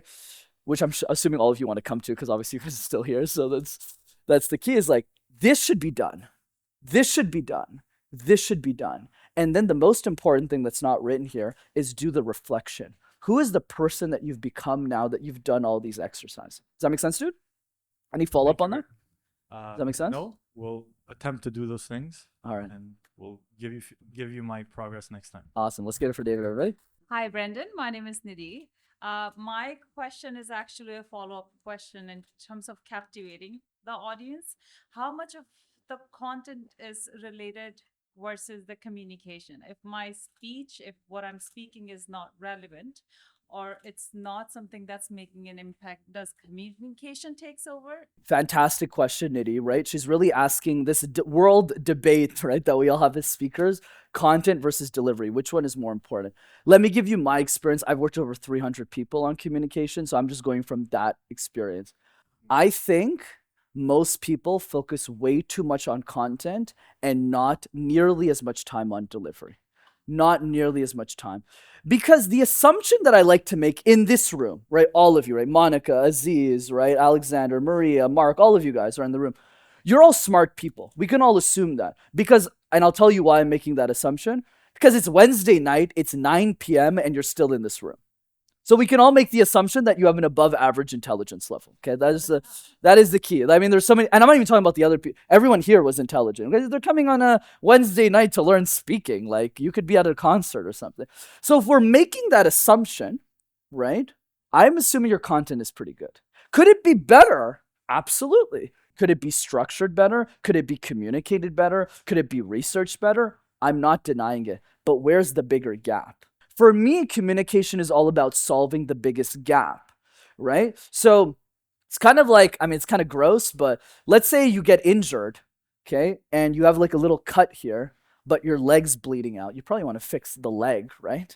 That's the priority, right? So in the same thing, I believe in 99.9% of cases of working with all of the people I've worked with in my career, delivery should be the only focus. That's why when I was coaching Mark earlier and he was doing the random word exercise, I told him not to care about content. But then what happened? His content was pretty good.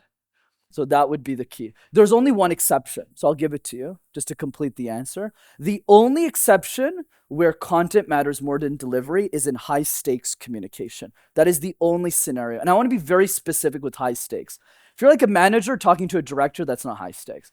I'm talking, you're like the CEO of the company and you're doing a board presentation with C-level executives. That is the only scenario where I value content over delivery. Because if you mess up at that level, you get your head cut off, right? It's a completely different game. But every other scenario, delivery is more value. Does that make sense? I think, yeah, it does. Awesome. Thank you, Nidhi. awesome. All right. Mark, why don't you get up and just ask me the question for social media? I'm going to milk you guys. All right. So I don't know if it's a follow-up, but I have a question regarding, so you're young in your industry and what you're doing. Your clients, I'm assuming, are older than you on average. Me, I'm in the same situation. My clients on average are founders or CEOs. I do marketing for them. My problem when it comes to communication, I think, it's sometimes taking control and being more assertive. because I feel that, they're older than me and they got there because they know more. It's not always the case. They like most of the time it's the hard work and everything, but to like in their expertise, like say in construction or accounting, whatever it is. But when it comes to marketing, their expertise is not where it needs to be. And my goal, it's obviously to be that expert for them. So I do need to be assertive in those situations, but I do have difficulty sometimes feeling that I have the right to be that way with them. How did you have you dealt with that? I'm sure you did. And what was your solution essentially to speaking more assertively with them? Yeah, absolutely, Mark. So just to make sure I got the question. So right now, my understanding is that you do marketing for founders and CEOs. And what type of marketing? Is it digital marketing? You're helping them social media, or? LinkedIn ads, videography and photography for it. It's complete kind of acquisition for them. Okay, gotcha. You're doing video and photo with them. It's done for you. Okay, Yeah, it's done gotcha. for you. Okay, similar to what Danny's doing for me, basically. Okay, gotcha. All right. So, and your question is, how do I improve my communication with prospects or with existing clients or something else? Everyone who's older than me, both. Okay, I got you. Okay. So really what Mark is asking is, how do you get over the imposter syndrome of age? That's really the key, right? How do you get over that imposter? So I'm 29 currently, and then I started Master Talk, my first paying client, when I was 20 to 23. That was the vibe, basically. And what I would say is it has nothing to do with communication. It has everything to do with mindset. So I'll give you the analogy my mentor gave me that really helped me a lot. Like, you're a billionaire, you own $100 million home, and your sink doesn't work. So you hire a plumber, and the plumber comes and fixes the sink. Does the plumber care if the guy is a billionaire? No, he's just like, where's the sink? I gotta fix the sink, right? We have to bring that same mindset to our own businesses. Same thing. If you want to learn how to play piano and you don't know anything about knowing how to play piano, and you sit next to a piano teacher, the piano teacher doesn't care if you're Bill Gates. The piano teacher doesn't care if you're the CEO of Microsoft or Netflix. The piano teacher only cares that you're not really good at playing the piano, so she's going to help you, or he's going to help you step by step learning it. And when I learned that analogy, it really changed my life because you're right. Today, my clients, I would say on average, are 15 years older than me. Some of them are my age, and they've kind of like been way more successful than me in their 20s, and they just have money to spend, so they'll spend it on me. But most of them are in their 40s and 50s. So when I bring that mindset, it really changed my life, because I would look at these clients and say, they're smarter than me in other areas, right? They're much smarter than me in other areas. They're much better than IT than I am. I survived at IBM for 2 years. They've been there for 20, They're much better than me at technical deliverables. They're really good at leading teams. But hey, you're still saying ums and ahs, dude. Your vocal variety's still monotone. You're still making mistakes in your speaking, right? So because of that, well, I can still help you, but not from a place of I'm better than you, from a place of you're amazing, but let me help you with this one thing that I'm just a little bit better than you on. Does that make sense? Yeah, for sure. Yeah. If it's okay if I do a follow up. Yeah, of course. We got time, man. Yeah, essentially, because like logically it does make sense, and the problem I sometimes find it's that their ego is what, like, they don't like the plumber would come and they'll be like, maybe you should do it this way, kind of deal, because like in marketing they think sometimes they do know better because it doesn't represent their brand or this or that, versus when I look at their stuff, it's like he's not performing, he's not getting leads or anything. That's correct, Mark. And I totally understand where you're coming from, because I had the same thing happen to me many years ago. And here's my advice. And this is very counterintuitive. It still has nothing to do with communication. It's all about energy and mindset. Because this is not a problem about speaking. This is a problem of how do we become more energetically attractive to higher value clients. So when I started my business, I was exactly like you. I actually still remember that, where it's like, man, I would have, because right now I charge $5,000 USD to work with you for 3 months, guys. Just so you guys know, my year-long game is $15,000 USD. That's what I charge clients. So when I started, I was charging $3K, which now is a joke, right? Like, I was like, $3K is nothing, right? But back then I had a lot of insecurity around this price. And remember, for $3K, I'm doing everything. Imagine what I did for free, just now for 3 hours. So for 3 months, I'm like coaching them like super heavy, almost every day, right? And a lot of them would be like, hey, could I get a discount? I just feel you're not that expensive. So I used to be really insecure about that. Like, shit, maybe I'm charging too much or whatever. And then I got my first high level client, and I was like, no, the problem is not my communication. The problem is me, because I'm not being the client that high value clients want. I don't know if this makes sense. So like, for example, when I was younger and I was broke and I was on my couch, that is the broke energy that I would attract as clients, right? Because I'm broke, right? So it's like, so my first client was $100 an hour. But then when I started becoming more abundant, and honestly, Mark, part of that is investing in yourself.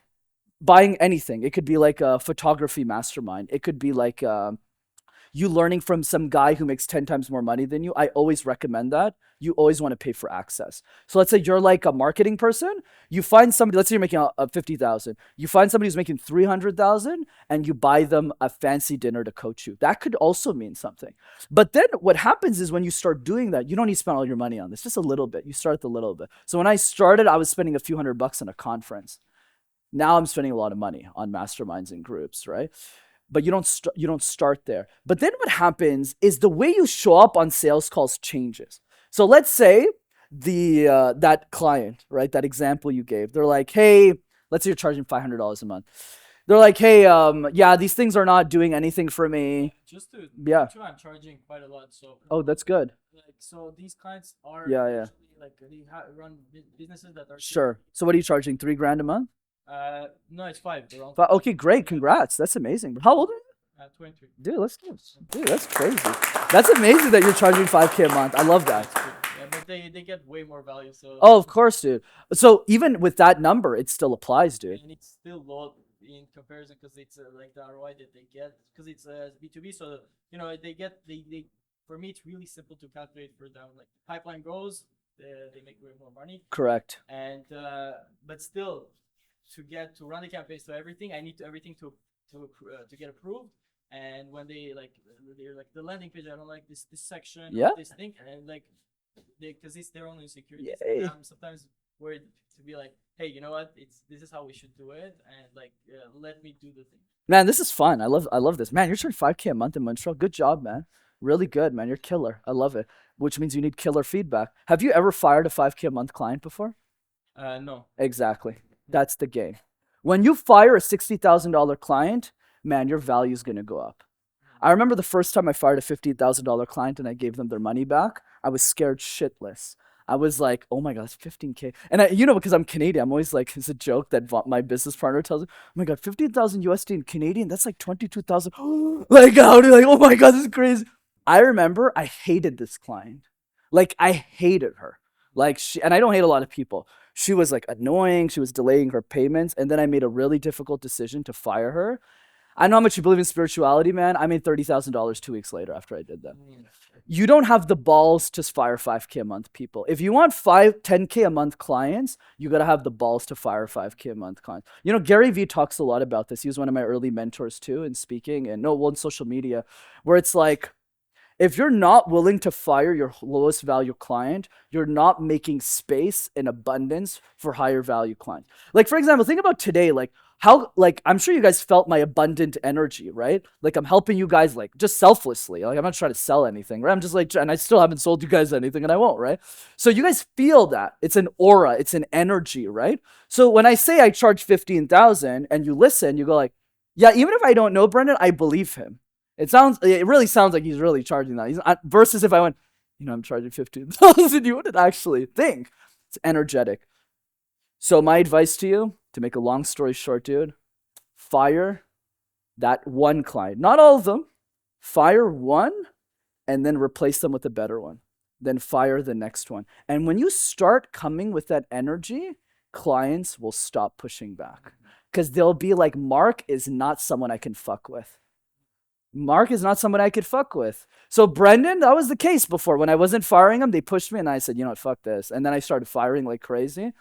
And then after that, clients were just a lot nicer to me and a lot better and a lot more higher value. Like, we're sharing a client right now and he's freaking amazing. He's the best. And he's making so much money working with us and he loves it. And he'll never leave, right? Does that make sense? Yeah, it's awesome, man. Thanks. Cool, man. Aziz, my brother.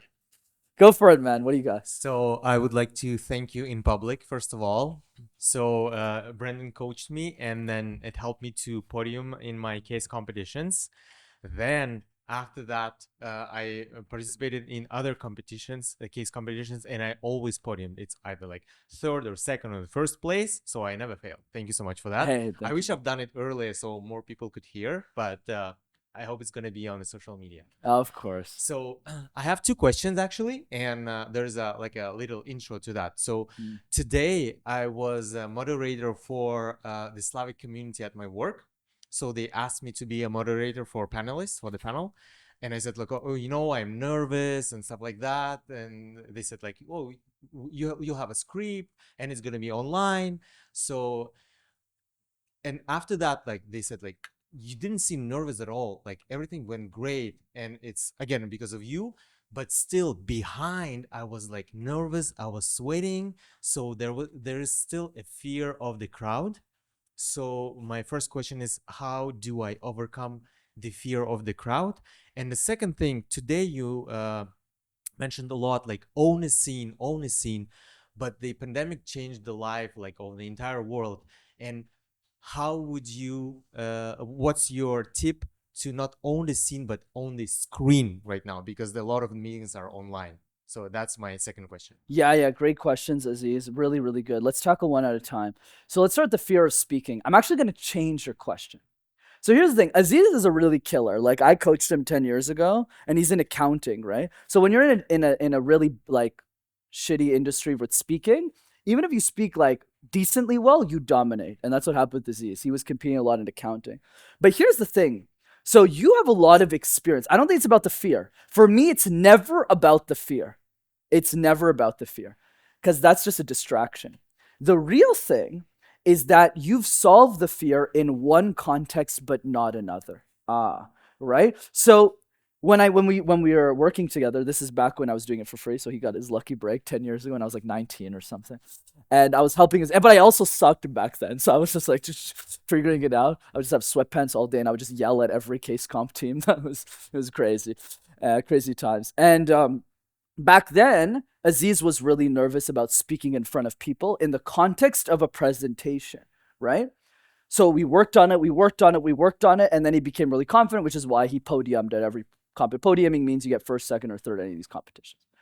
But here's the thing. All that juicy, hard work, that amazing work, Aziz, we haven't put into interview paneling. A, because I didn't know how to coach it back then because it was 10 years ago. And B, because you never learned the exercise from me, right? So it's not about removing the fear. It's about saying, how do we apply your brilliance to this, to QDs, right? So what I want you to do next time you're on a panel with the Slavic situation or vibe or any other panel you'll have in your career, right, in accounting, I want you to ask ChatGPT the scenario. Go like, hey, ChatGPT, this is a panel that I have. It's a Slavic thing, or this is the context you give. And you go like, hey, can you generate questions or can I practice with you? And whenever you practice, think back to what we did 10 years ago and say, okay, Brendan always yelled at me whenever I made a mistake. Let me bring that energy back to this and your feel will go away. Does that make sense? Awesome. Let's go to, can you remind me question 2? Yeah, how do you own the screen, not the scene? Because the meetings are online. I love it, man. Owning the screen, not the scene. Like online presentation. This kid's juicy. I like it, man. Very good. So online presentations. So there's 3 big differences between in-person and online. 3 big differences. Okay. The first one is eye contact. Okay. So in an in-person scenario, you have to move your body constantly to look at everybody on screen, right? You look at everybody, right? That's the first piece. But online, you're only supposed to look in one direction 90% of the time, either in the camera lens of your laptop or PC, or you look at the person's eyes on the screen. Because if you start doing this, obviously I can't demo it because we're in person now, but you just look weird. So that's the first thing, is you got to keep your eyes on the lens or the person. So if Marie's on a Zoom call or Alex is on a Zoom call, you're looking directly into Alex's eyes, but you're not looking like this, or else you look bizarre. Okay, that's number 1. The second one is energy. Energy is a lot easier in person, even if it's a little bit more stressful, because you can touch people. You can hug them. They'll tell you nice things. Thank you. I'll send you the check, by the way, in the mail that I promised you. You know, if you said nice things about it, I'm kidding. Right? So That's the key. I can hug you, I can touch you, I can squeeze you, I can give you high fives. So it's easier for me to get my energy up whenever I'm speaking, right? But online is much harder because there's nobody there. Sometimes you're speaking and there's everyone's camera's off, right? And you just don't have anyone to speak to. So in that context, you have to really up your energy. So that's why for those of you who have seen me online or have been to my online workshops, like I know you've been there, Mitz and Dunya, which I don't run anymore, unfortunately, but that I used to, is you notice that I have energy online, but my in-person energy is totally crazy. Like if you meet me online, you're like, wow, this guy's good. And then in person, you're like, whoa, like, oh my God, like, whoa, meeting Brendan in person is like a whirlwind of energy. So that would be the second key difference. Feedback is the third difference. So when you're online, it's very difficult to get audience feedback on how the workshop went, because when the Zoom call ends, everything just drops, right? But in person, that's why I also did it for that reason. Hey guys, I'm gonna go get dinner. Like after, you guys can follow. So maybe 4 or 5 people will come. What do you think the dinner is gonna be about? Because we already did Q&A. So I'm just gonna be like, yo, what'd you think of the workshop? And I'm just gonna listen, right? To like different spots or things like that. I feel today went really well, honestly, overall. So I was really happy on time and everything. So thanks, Maria. So, but I still want feedback from like Dunya especially, right? What does she think? Because she's been to like 50 of my workshops, right? So like things, like I could have done audience attraction a little better, but I also wanted people to do more practice. That's why I did it that way, but maybe I'll switch it up next time. So online, you actually have to force the feedback. You have to say, hey guys, or hey team, since I say hey guys all the time too, to Mrs. Point. Hey team, this is my Calendly link. Jump on a 30-minute call with me. I'd love to get your feedback. That's the third key difference. Let's summarize. Eye contact, right? That's number one. No, you're all good, Mark. Number one, eye contact. Number two is energy, right? Energy, how we showcase energy. And number three is really around feedback. Does that make sense? Awesome. Let's go to Maria. Go for it. So, I also wanted to thank you for today. Like, yes, I'm gonna speak louder. Yes. So I wanted to thank you for today's workshop. Like, I found everything super insightful. But I also do have like a bajillion of questions, but I'll try to limit myself to like Hey, we three. got time. I mean, I think we got time. So my first question is, I'm like still a student. I'm in my last year, but I'm feeling like there's some parts of like getting into the industry that's just like maybe I need some mentorship, or like there's some skills that I'm lacking that on my own I feel it would be really hard to get. But if I get some mentorship for that somehow, it would go a lot better, smoother, more effectively. It would just give more value to me, as well as be more effective overall. But I also know that there's kind of I'm getting a sense of like the industry is always like, oh, like do it yourself. Like you're expected, like don't ask you stupid questions, like do it yourself, like figure it out on your own. And then like you come here with like if you really can't figure something out. But I'm a people's person. I like learning from other people. Like being here in this workshop, doing these activities, like this is where I feel I thrive in a learning environment. How, like, where can I basically get that mentorship given this whole context? Yeah, it's a great question, Maria, and I love your vulnerability in that. Let me ask you a question. What industry are you trying to get into? Strategy. Strategy, like McKinsey and stuff? Is that your goal? I don't necessarily have a company in mind. I just know that like I enjoy big picture thinking. I like looking at the big picture and looking at how it's going to evolve and kind of tackle those challenges. So that's why I'm just like not concerned with one specific problem or industry. Ideally I'd work in like a bunch of industries, you know. I love that. Yeah, based on what you shared with me, Maria, I think consulting would probably be the best fit for you because it allows you to change different industries, right, that you're working in. So for me, the advice is always, unless you want to be a business owner, the advice is always to make a list of companies that you're really excited about that fit, even to a certain degree, right, what you're looking for. So since you're looking for strategy in various of different industries, management consulting is the best way. It's not easy work, obviously. Nothing's easy, but hey, a lot of people in JMCC end up doing that, right? Yeah, right. So my advice is to do exactly what I did when I was your age. Man, that's dating me. But like when I was at JMSP, right? Which is I really wanted to work at McKinsey. I had zero desire about being a business owner. I wanted to work in the MBBs, make $1 million a year as a partner in a consulting firm, and just live my life that way. I was not interested in business. Master Talk found me. It was a very different game. I even did case competitions to get into McKinsey. I didn't do it because I loved speaking. That's not my story, right?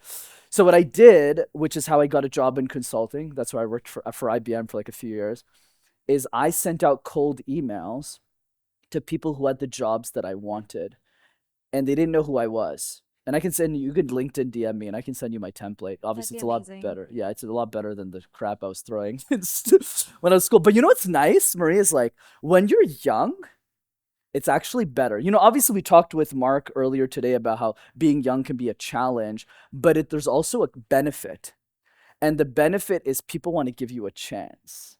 When you're young, people want to give you a chance. Like when you're 40, no offense to people who are 40 in the room, but when you're 40 or 50 and you reach out to an executive, they're actually less inclined to meet you because they know you want something.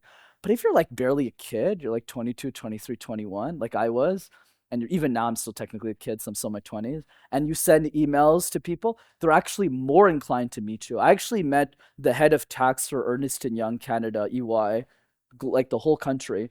It was a cold email. He just liked the fact that I was in my first year. So he met me. And then I was shaking in that meeting. I was like I brought a book to show that I was smart. I looked so stupid. I swear to God, this is a real story. I brought Ray Dalio's book and I was like this. And I had a suit from Sears that my mom and I bought actually for prom because I couldn't afford anything. So we spent like $100 on this suit. Remember on the karab suit. And then it's like, so I had this big suit. I looked like a doofus. And I'm shaking hands with a guy who's making like $700K a year. And you know what he asked me? He was like, how was your vacation? I was like, man, partners take vacations? What is this? Whoa, what is this? And then he told me his story and then recommended me, right? I ended up working for PwC instead, but like, which he wasn't super happy about, but that's the vibe. But that's the idea. So for me, the courage muscle that I want you to do, which you did today with RQVs, now I want you to do it with emails. Send emails to people in consulting firms, McKinsey, BCG, EY, all of them. Pick all the firms. Do 2 or 3 each, and start listening to them, having coffees with them, and that will take you in the right direction for recruitment. That would be my advice. Okay, that sounds amazing. And kind of as a follow-up on that. Yeah, go for it. For one of the clubs I'm involved in now at my university in Toronto, we're basically hosting our own case comp, and we're looking to gather judges. And then basically I ended up bringing in a judge on board. And in one of our calls about the case comp, we completely diverged in a completely different direction during our talk. And he basically made me do like this random exercise. And then he was like, Maria, I'll tell you what your problem is. Like, you're an ambitious kid, but you're too nice. And if, you're really ambitious and you really want to get to those top competitive positions, competitive roles, and all of that, you can be polite. Being polite is great, but you have to stop being nice. And then in my brain, it was immediately like, okay, how? Because like obviously I don't want to be like rude to people. Do you have any? I tried to follow up, but we ran out of time. But I was curious about your take, and if maybe you've gone through something similar, and maybe how you, I guess, stopped being nice. I don't want to make it sound bad, but yeah. No, I love your questions, Maria. You're gonna be great for social media, honestly. She was the most excited about being on social media, so I was like, this is great. She dressed up for it and everything. So I'm excited to just do Q&A with you for 30 minutes, honestly. All right. So yeah, it's a fantastic question. So here's the thing, Maria, that you'll learn in life, and I've learned this young, luckily. People give you bad advice sometimes. The best advice I've ever gotten in my life, and I was telling Dunes this the other day in the car, is that the best founders and CEOs, and he means everybody, listen and ignore everyone all at the same time. Okay, that's by Patrick Collison, the founder of Stripe, that payments company. He built it with his brother, very successful, obviously, payments company in the world. So what does he mean by that? He means you got to listen to everybody. Listen to every perspective. What does Jackie think of the workshop? What does Zachary think of the workshop? What does David think about the workshop? Get everyone's opinion. Listen to everyone's opinion, and then you make your own decision. So you listen to everyone, then you ignore everyone. That's the key, right? But if you don't listen first, you lose. And if you just ignore, you also lose. So you do both. So let's ignore what the other guy said or what other person. That's just bad advice. That's just my personal opinion. I don't think I'm a rude person. right? I think I'm nice and I've built a pretty successful business. I think the real advice is not about being nice or not being nice.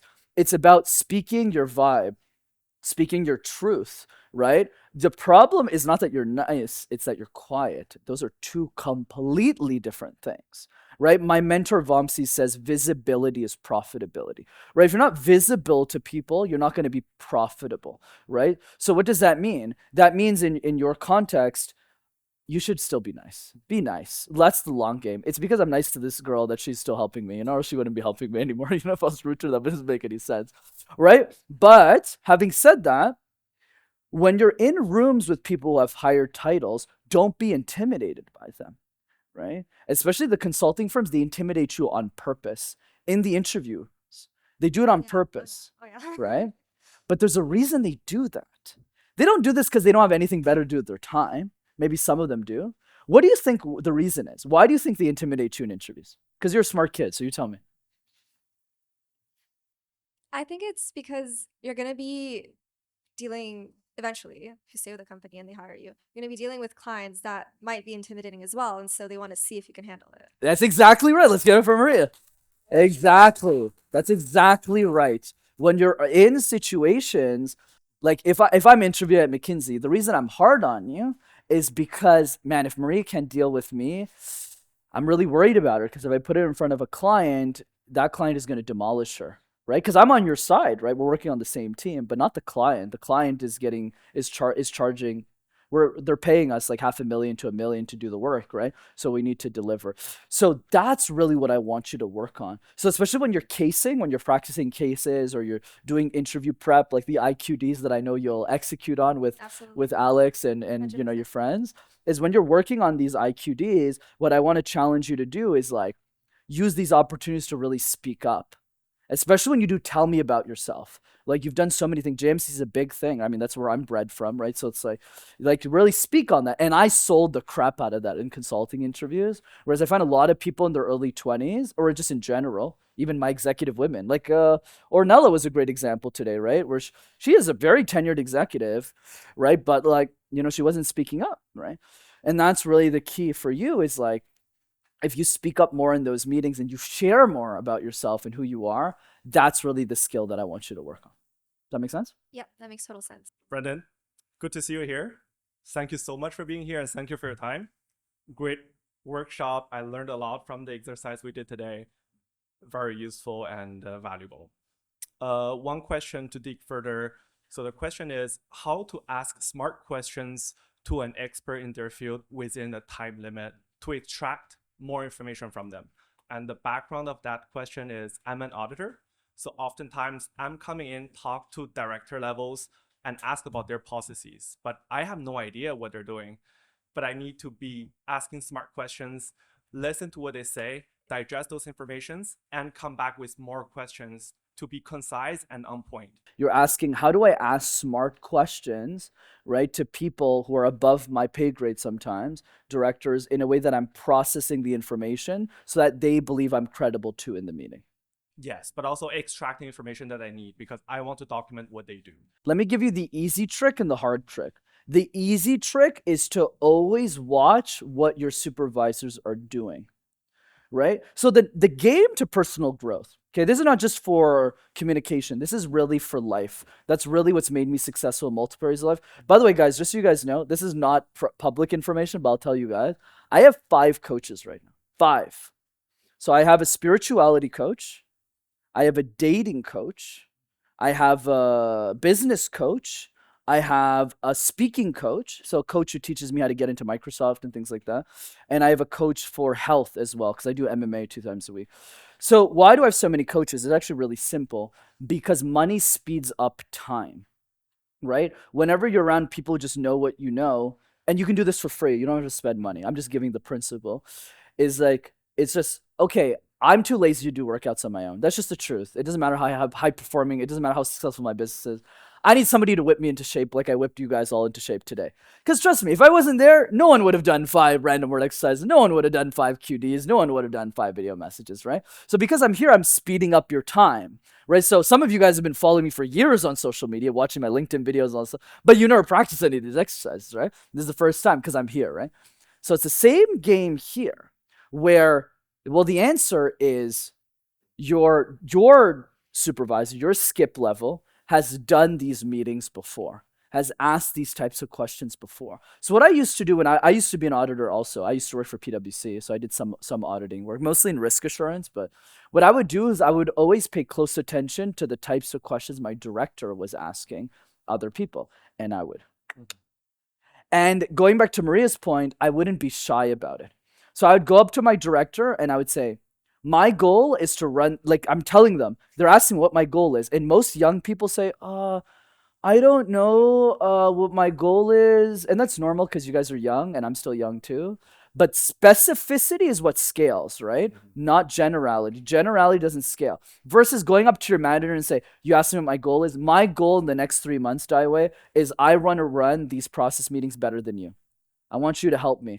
Well, now your boss is like, okay, now I know exactly what to coach Daiwei on. Something specific, right? If you just go, Brendan, how do I become more better at speaking? It's a tougher problem to solve. But and you asked some great questions today. But if you're like, hey, Brendan, I did 100 questions. This is a question from him, actually. So I would argue you don't even have this problem, honestly.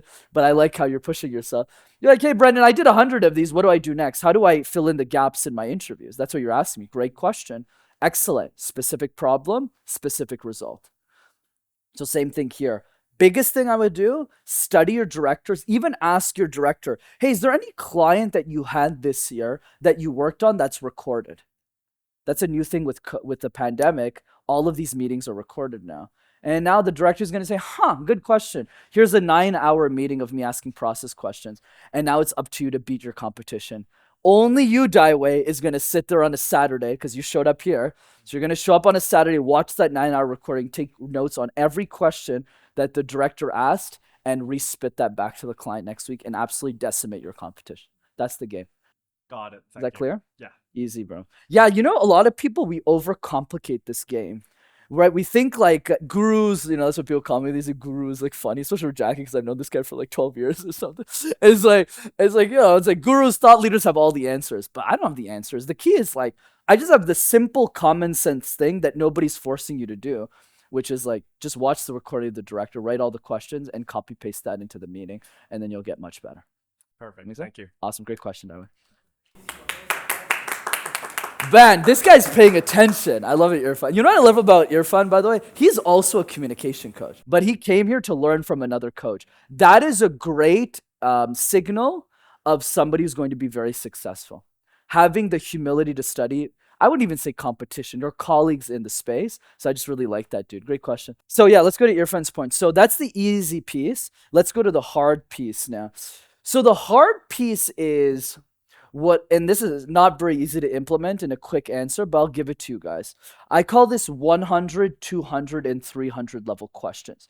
I mostly do this in the context of job interviewing. So whenever you're doing job interviews, right? Obviously, at the end of an interview, you get asked, hey, do you have any questions for me? Right? Everyone has had that. Most people ask 100 level questions. Hey, so what advice do you have for me? What do you think is the biggest priority for this role?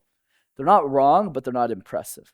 Let's go to 200 level. 200 level questions are questions you can ask anybody, but even if you can ask anybody the question, they're kind of unique. So a question like this, let's say Maria's interviewing me and she's like, hey, Brendan, do you have any questions? I'm like, yeah, Maria, what do you think is the biggest misconception about your industry? She's going to say, that's a good question. I never thought of that, right? So that's an example of a 200 level question. Or a question like, if you think about the last 5 successful candidates in this role, Zachary, because you've interviewed so many people, what would you say have been the 3 to 5? You don't have to answer the question. It's just me giving an example. He's like, shit, I got to answer this question. What would you say have been the 3 to 5 characteristic traits that these 5 successful candidates had? Common question, you could ask it to everybody, but it's a little bit more specific. Then you get to the holy grail. And literally clients pay me money to write them questions. It's kind of funny, actually. She knows this in PLA, right? 300 level questions are questions that are so specific that only the person in front of you can answer the question. So an example could be, David, I was looking at your LinkedIn profile and I saw that you worked for X company in HR as a recruiter. What are the biggest lessons that you learned from that experience at Ardennes or something that you're applying today in your current role? 300 level question. Very specific. Only David can answer the question. So what is the key to asking really difficult questions, Irfan? Am I pronouncing your name correctly? Irfan, thank you, man. So the key is specificity, research, and a lot of rewriting. Specificity, right? Research and a lot of rewriting. So whenever I'm working with a client, I'm actually doing this right now with one of my C levels. She's interviewing with like 7 different companies right now. So we'll literally look at the CEO's like bio and we'll write questions back and forth. What do you think of this? What do you think of this? And then we'll write like 20 and then pick the top 3, and that's what we spit in the interview. So she decimates every candidate every time she goes in, because she'll go in and say like, Dunya, I saw in 2014 you were on this podcast with this, and it was such a good show. This is my takeaway from it. But the one question that interview didn't ask you was around this in the future of healthcare. The CEO was like, what the? That's a really good question. So every time she opens her mouth, the response is always, wow, that's a really good question. Wow, that's a really good question. And she gets jobs just off of my questions, honestly. I mean, she's exceptional. She's an amazing candidate, obviously. If she wasn't smart, I couldn't get her a job, honestly. But obviously, this is the icing on the cake. So you can apply that principle to specificity, research, and rewriting the questions over and over again. Brendan, firstly, thank you so much for today's session. Amazing, as always. But the in-person energy, hands off. Like, yeah, nothing like I've ever seen online. So thanks. Great job. Question, and coming from a little bit of a sales angle, in the insurance world, the products and services that we offer aren't that different from my competitors. What differentiates my business, my service is likability and relationship management. So, and a lot of these calls are online. I see that with my director and my supervisors, they set that tone, the fun tone, the relationship tone early on, like in the first couple of minutes, and then also replicate that same energy towards the end. But I'm just struggling in that area as to asking the right questions or maybe my tone. Not quite sure, but do you have any tips to improve upon that and build and like maybe practice on my own? Yeah, you're right, Mitz. In an industry where like coaching is very different, right? Because you're buying me. So it's easy to compete because I'm competing against somebody else. And as long as you like me better than the other person and I do better job here, you'll buy from me. But in insurance, it's different because the service is commoditized, right? Everything's the same pretty much. Quality of service, level of service. So the only difference is likability. So the angle I'm going to take here, because you're already pretty good at likability and relationship management because you're implementing a lot of my exercises, I want to cover something else I haven't talked about yet, which is what are the things that I've done to go beyond and above for clients or prospects that other people don't do. So let me ask you a quick question. I know there's a smaller room, but I'll do it anyways. By a show of hands, who received a voice note from me on LinkedIn? Okay, so a couple of you guys did. Alex, you didn't because Maria brought you. That's why. Alex saying, I didn't get one. Why did I get one? Yeah, it's all good, man. Or maybe I sent you one. I don't know. So a couple of you, so a lot of you like got voice notes from me. This is a free event. I'm not pitching you guys anything. Imagine what I'm doing with $15,000 clients, right? Like, you know, like, and she has a good idea. Like, so basically the key to relationship management is this. Do what 99% of people aren't doing so that you stand out. I'll give you a couple of these so you can steal it. Feel free to steal it. Number 1, this is my signature move, the BVM, the birthday video message. So on somebody's birthday, I put on this crazy hat that I bought from Amazon, and I take out my phone and I go like, guess whose birthday it is today? Is it Gandhi's birthday? Vamsi's birthday? No, it's your birthday. Happy birthday. And prospects love it. I've closed so many deals doing this in my wacky hat. People love that. So you can do this in your business. That's a good one. So if you have prospects, send them on like insurance reps or existing clients on their birthday, send them a birthday video message. That's an easy way to build the relationship. Another one is writing specific details about them and getting them gifts around those specific things. So I'll give you a trick that we've used because she helps me run my highest end coaching program. I'm giving you guys my sauce, so hopefully you guys use this. That's the problem, is like everyone knows the knowledge, but you don't implement it, right? So you can do this at work too. I'll give you the work equivalent. It's really strong. So we do an exercise called 101 desires, which I encourage all of you to do. It's basically where it's a very difficult exercise where you have to sit down and write 101 things that you really want in life. I want to travel to Turkey. I want to have kids. I want to get some pasta in Italy or something. You write a bunch and it's really difficult. Clients give me that list and we buy them gifts related to their desires. So let's say one of my high-end accounts, like one of them that we share, who's like a big executive at Microsoft, who I adore. He's like my favorite client right now, even if I shouldn't say that. He's the best. And for him, one of his goals is to buy a Porsche Cayenne, right, which is like a $100,000 car. Obviously, we're not spending 100 grand on the client. That's not the game. But what I'll do is I'll ask him what his favorite color is, and he'll say red, and I'll buy him a toy car, like a nice $75 model car, and I'll send it to him and say, leave it on your desk so that it's a nice visualization for you. Best gift he ever got. He's like, man, you're the best. But he's lucky he has 2 coaches that send him gifts, so he gets a bunch of great gifts. But these are the things that and it's always on his desk, right? So he always looks at it and he always thinks about me. Oh man, Brendan's always thinking about me. I got to spend $15,000 on him next year. So that's the second thing. Think about their desires. One equivalent at work that you can do is you go to your boss and you gift them a book.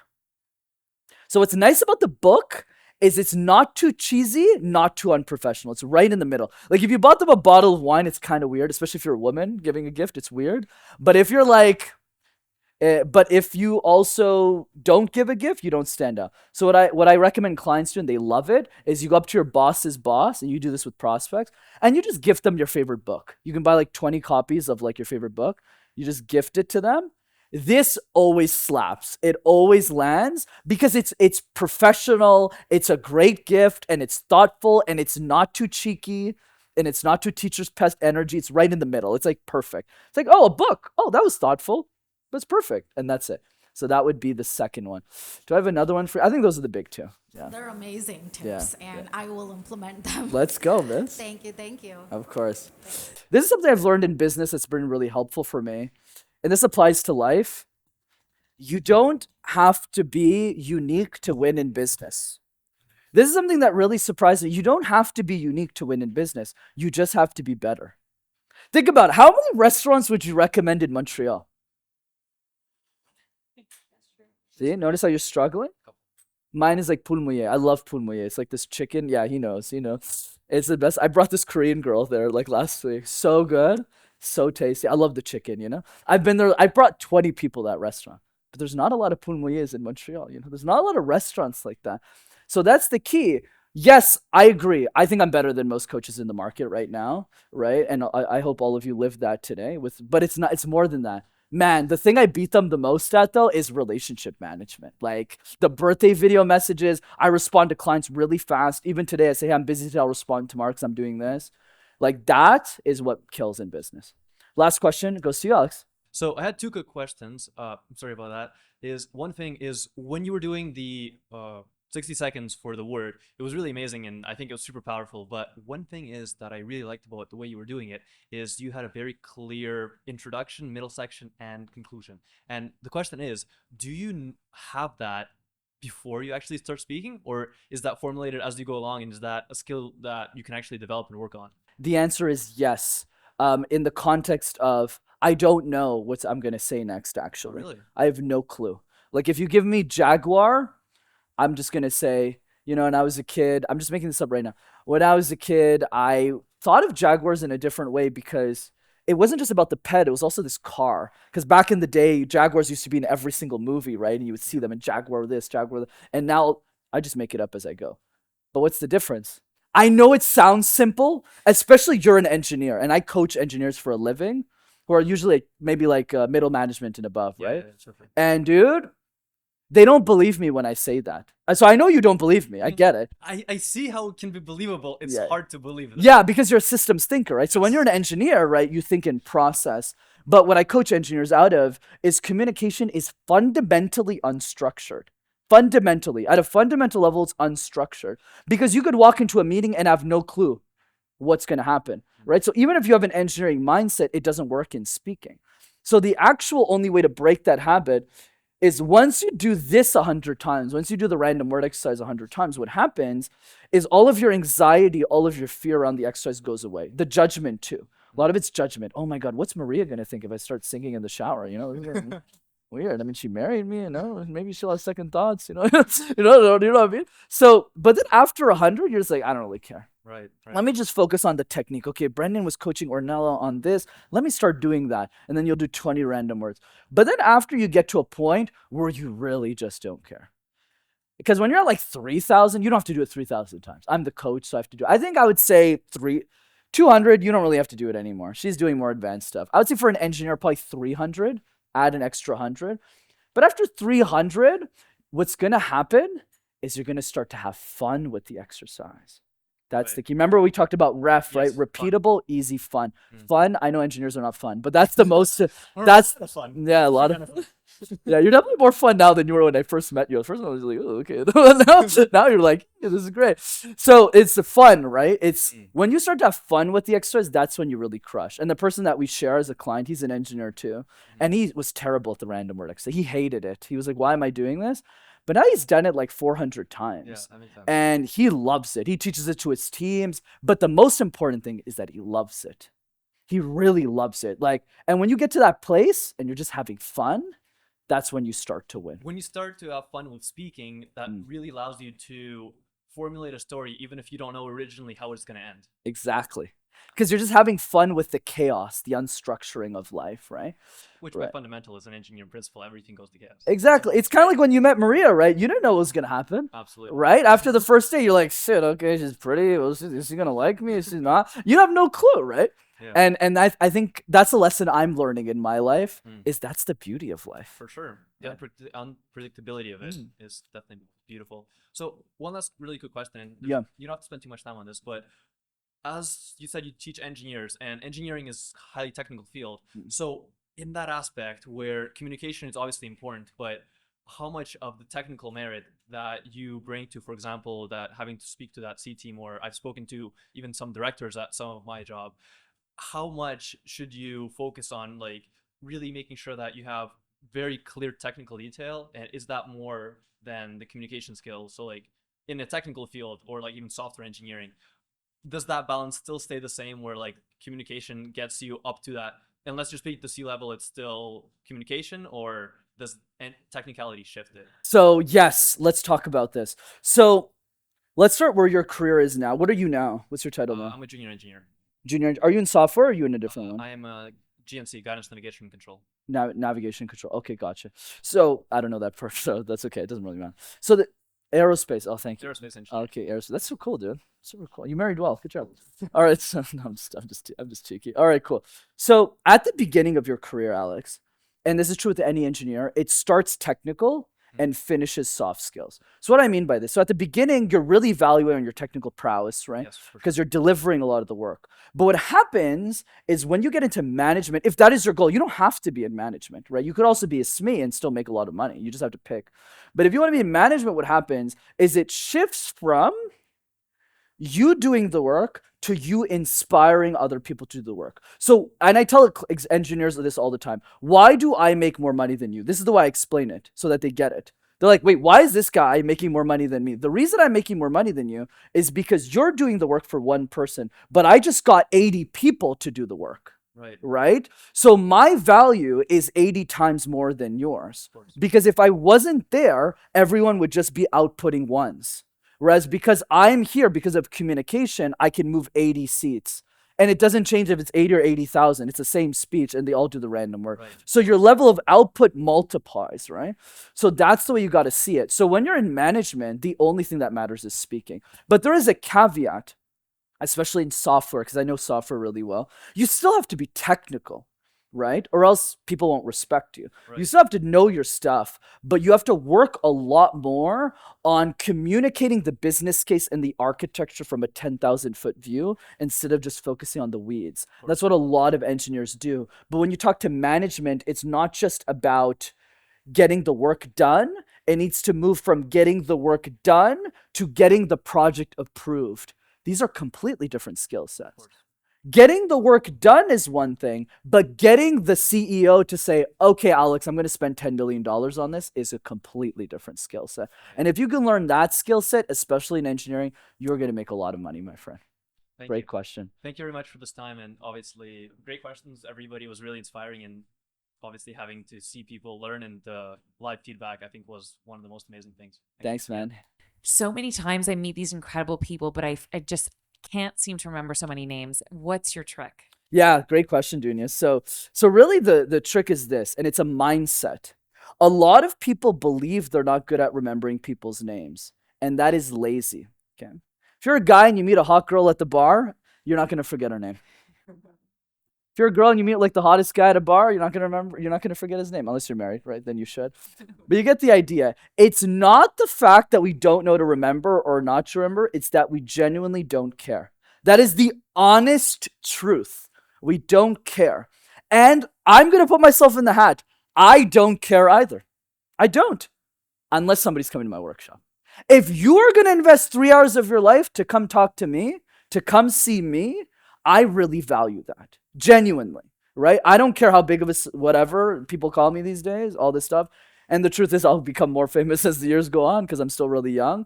I don't give a fuck about that, honestly. I really appreciate. Maria drove, and Alex, they drove 6 hours to be here. Mitz Nitty drove 6 hours to be here.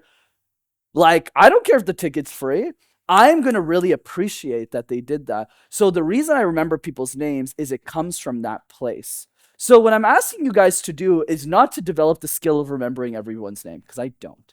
Genuinely, I don't. And sometimes when I forget, I ask, like Daiwei, I was asking, because I have trouble with Chinese names. I'm good with Korean names, Japanese names, but Chinese I have difficult pronouncing, right? So I have to ask a couple of times, and that's okay.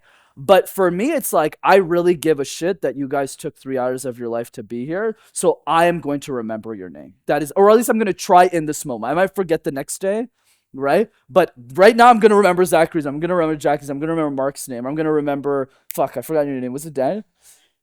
Nathan? David, crap, I thought it was Daniel. So close, right? Right, I'm going to try my best, David, right? Right? So that's really the space that it comes from. So if you want to get better remembering people's names, pick one context that matters to you. So for me, it's this room. Okay, everyone who's here, you guys took 3 hours to be here, 4 hours now. I want to remember your name. I'm going to make every effort possible. For you, it's going to be a friend party. It might be a corporate event. It might be something like that. Pick that context and then focus on remembering names in that context and get better. All right, team. Great question, Dunya. Thanks, everybody. Really appreciate it. All right. Let's close this out. And for those of you guys who want to come get dinner with us, you're more than welcome to join us. But right now we're going to spend 10, 15 minutes cleaning up. That's good. We'll cover it next time. I'll bring you as a special guest.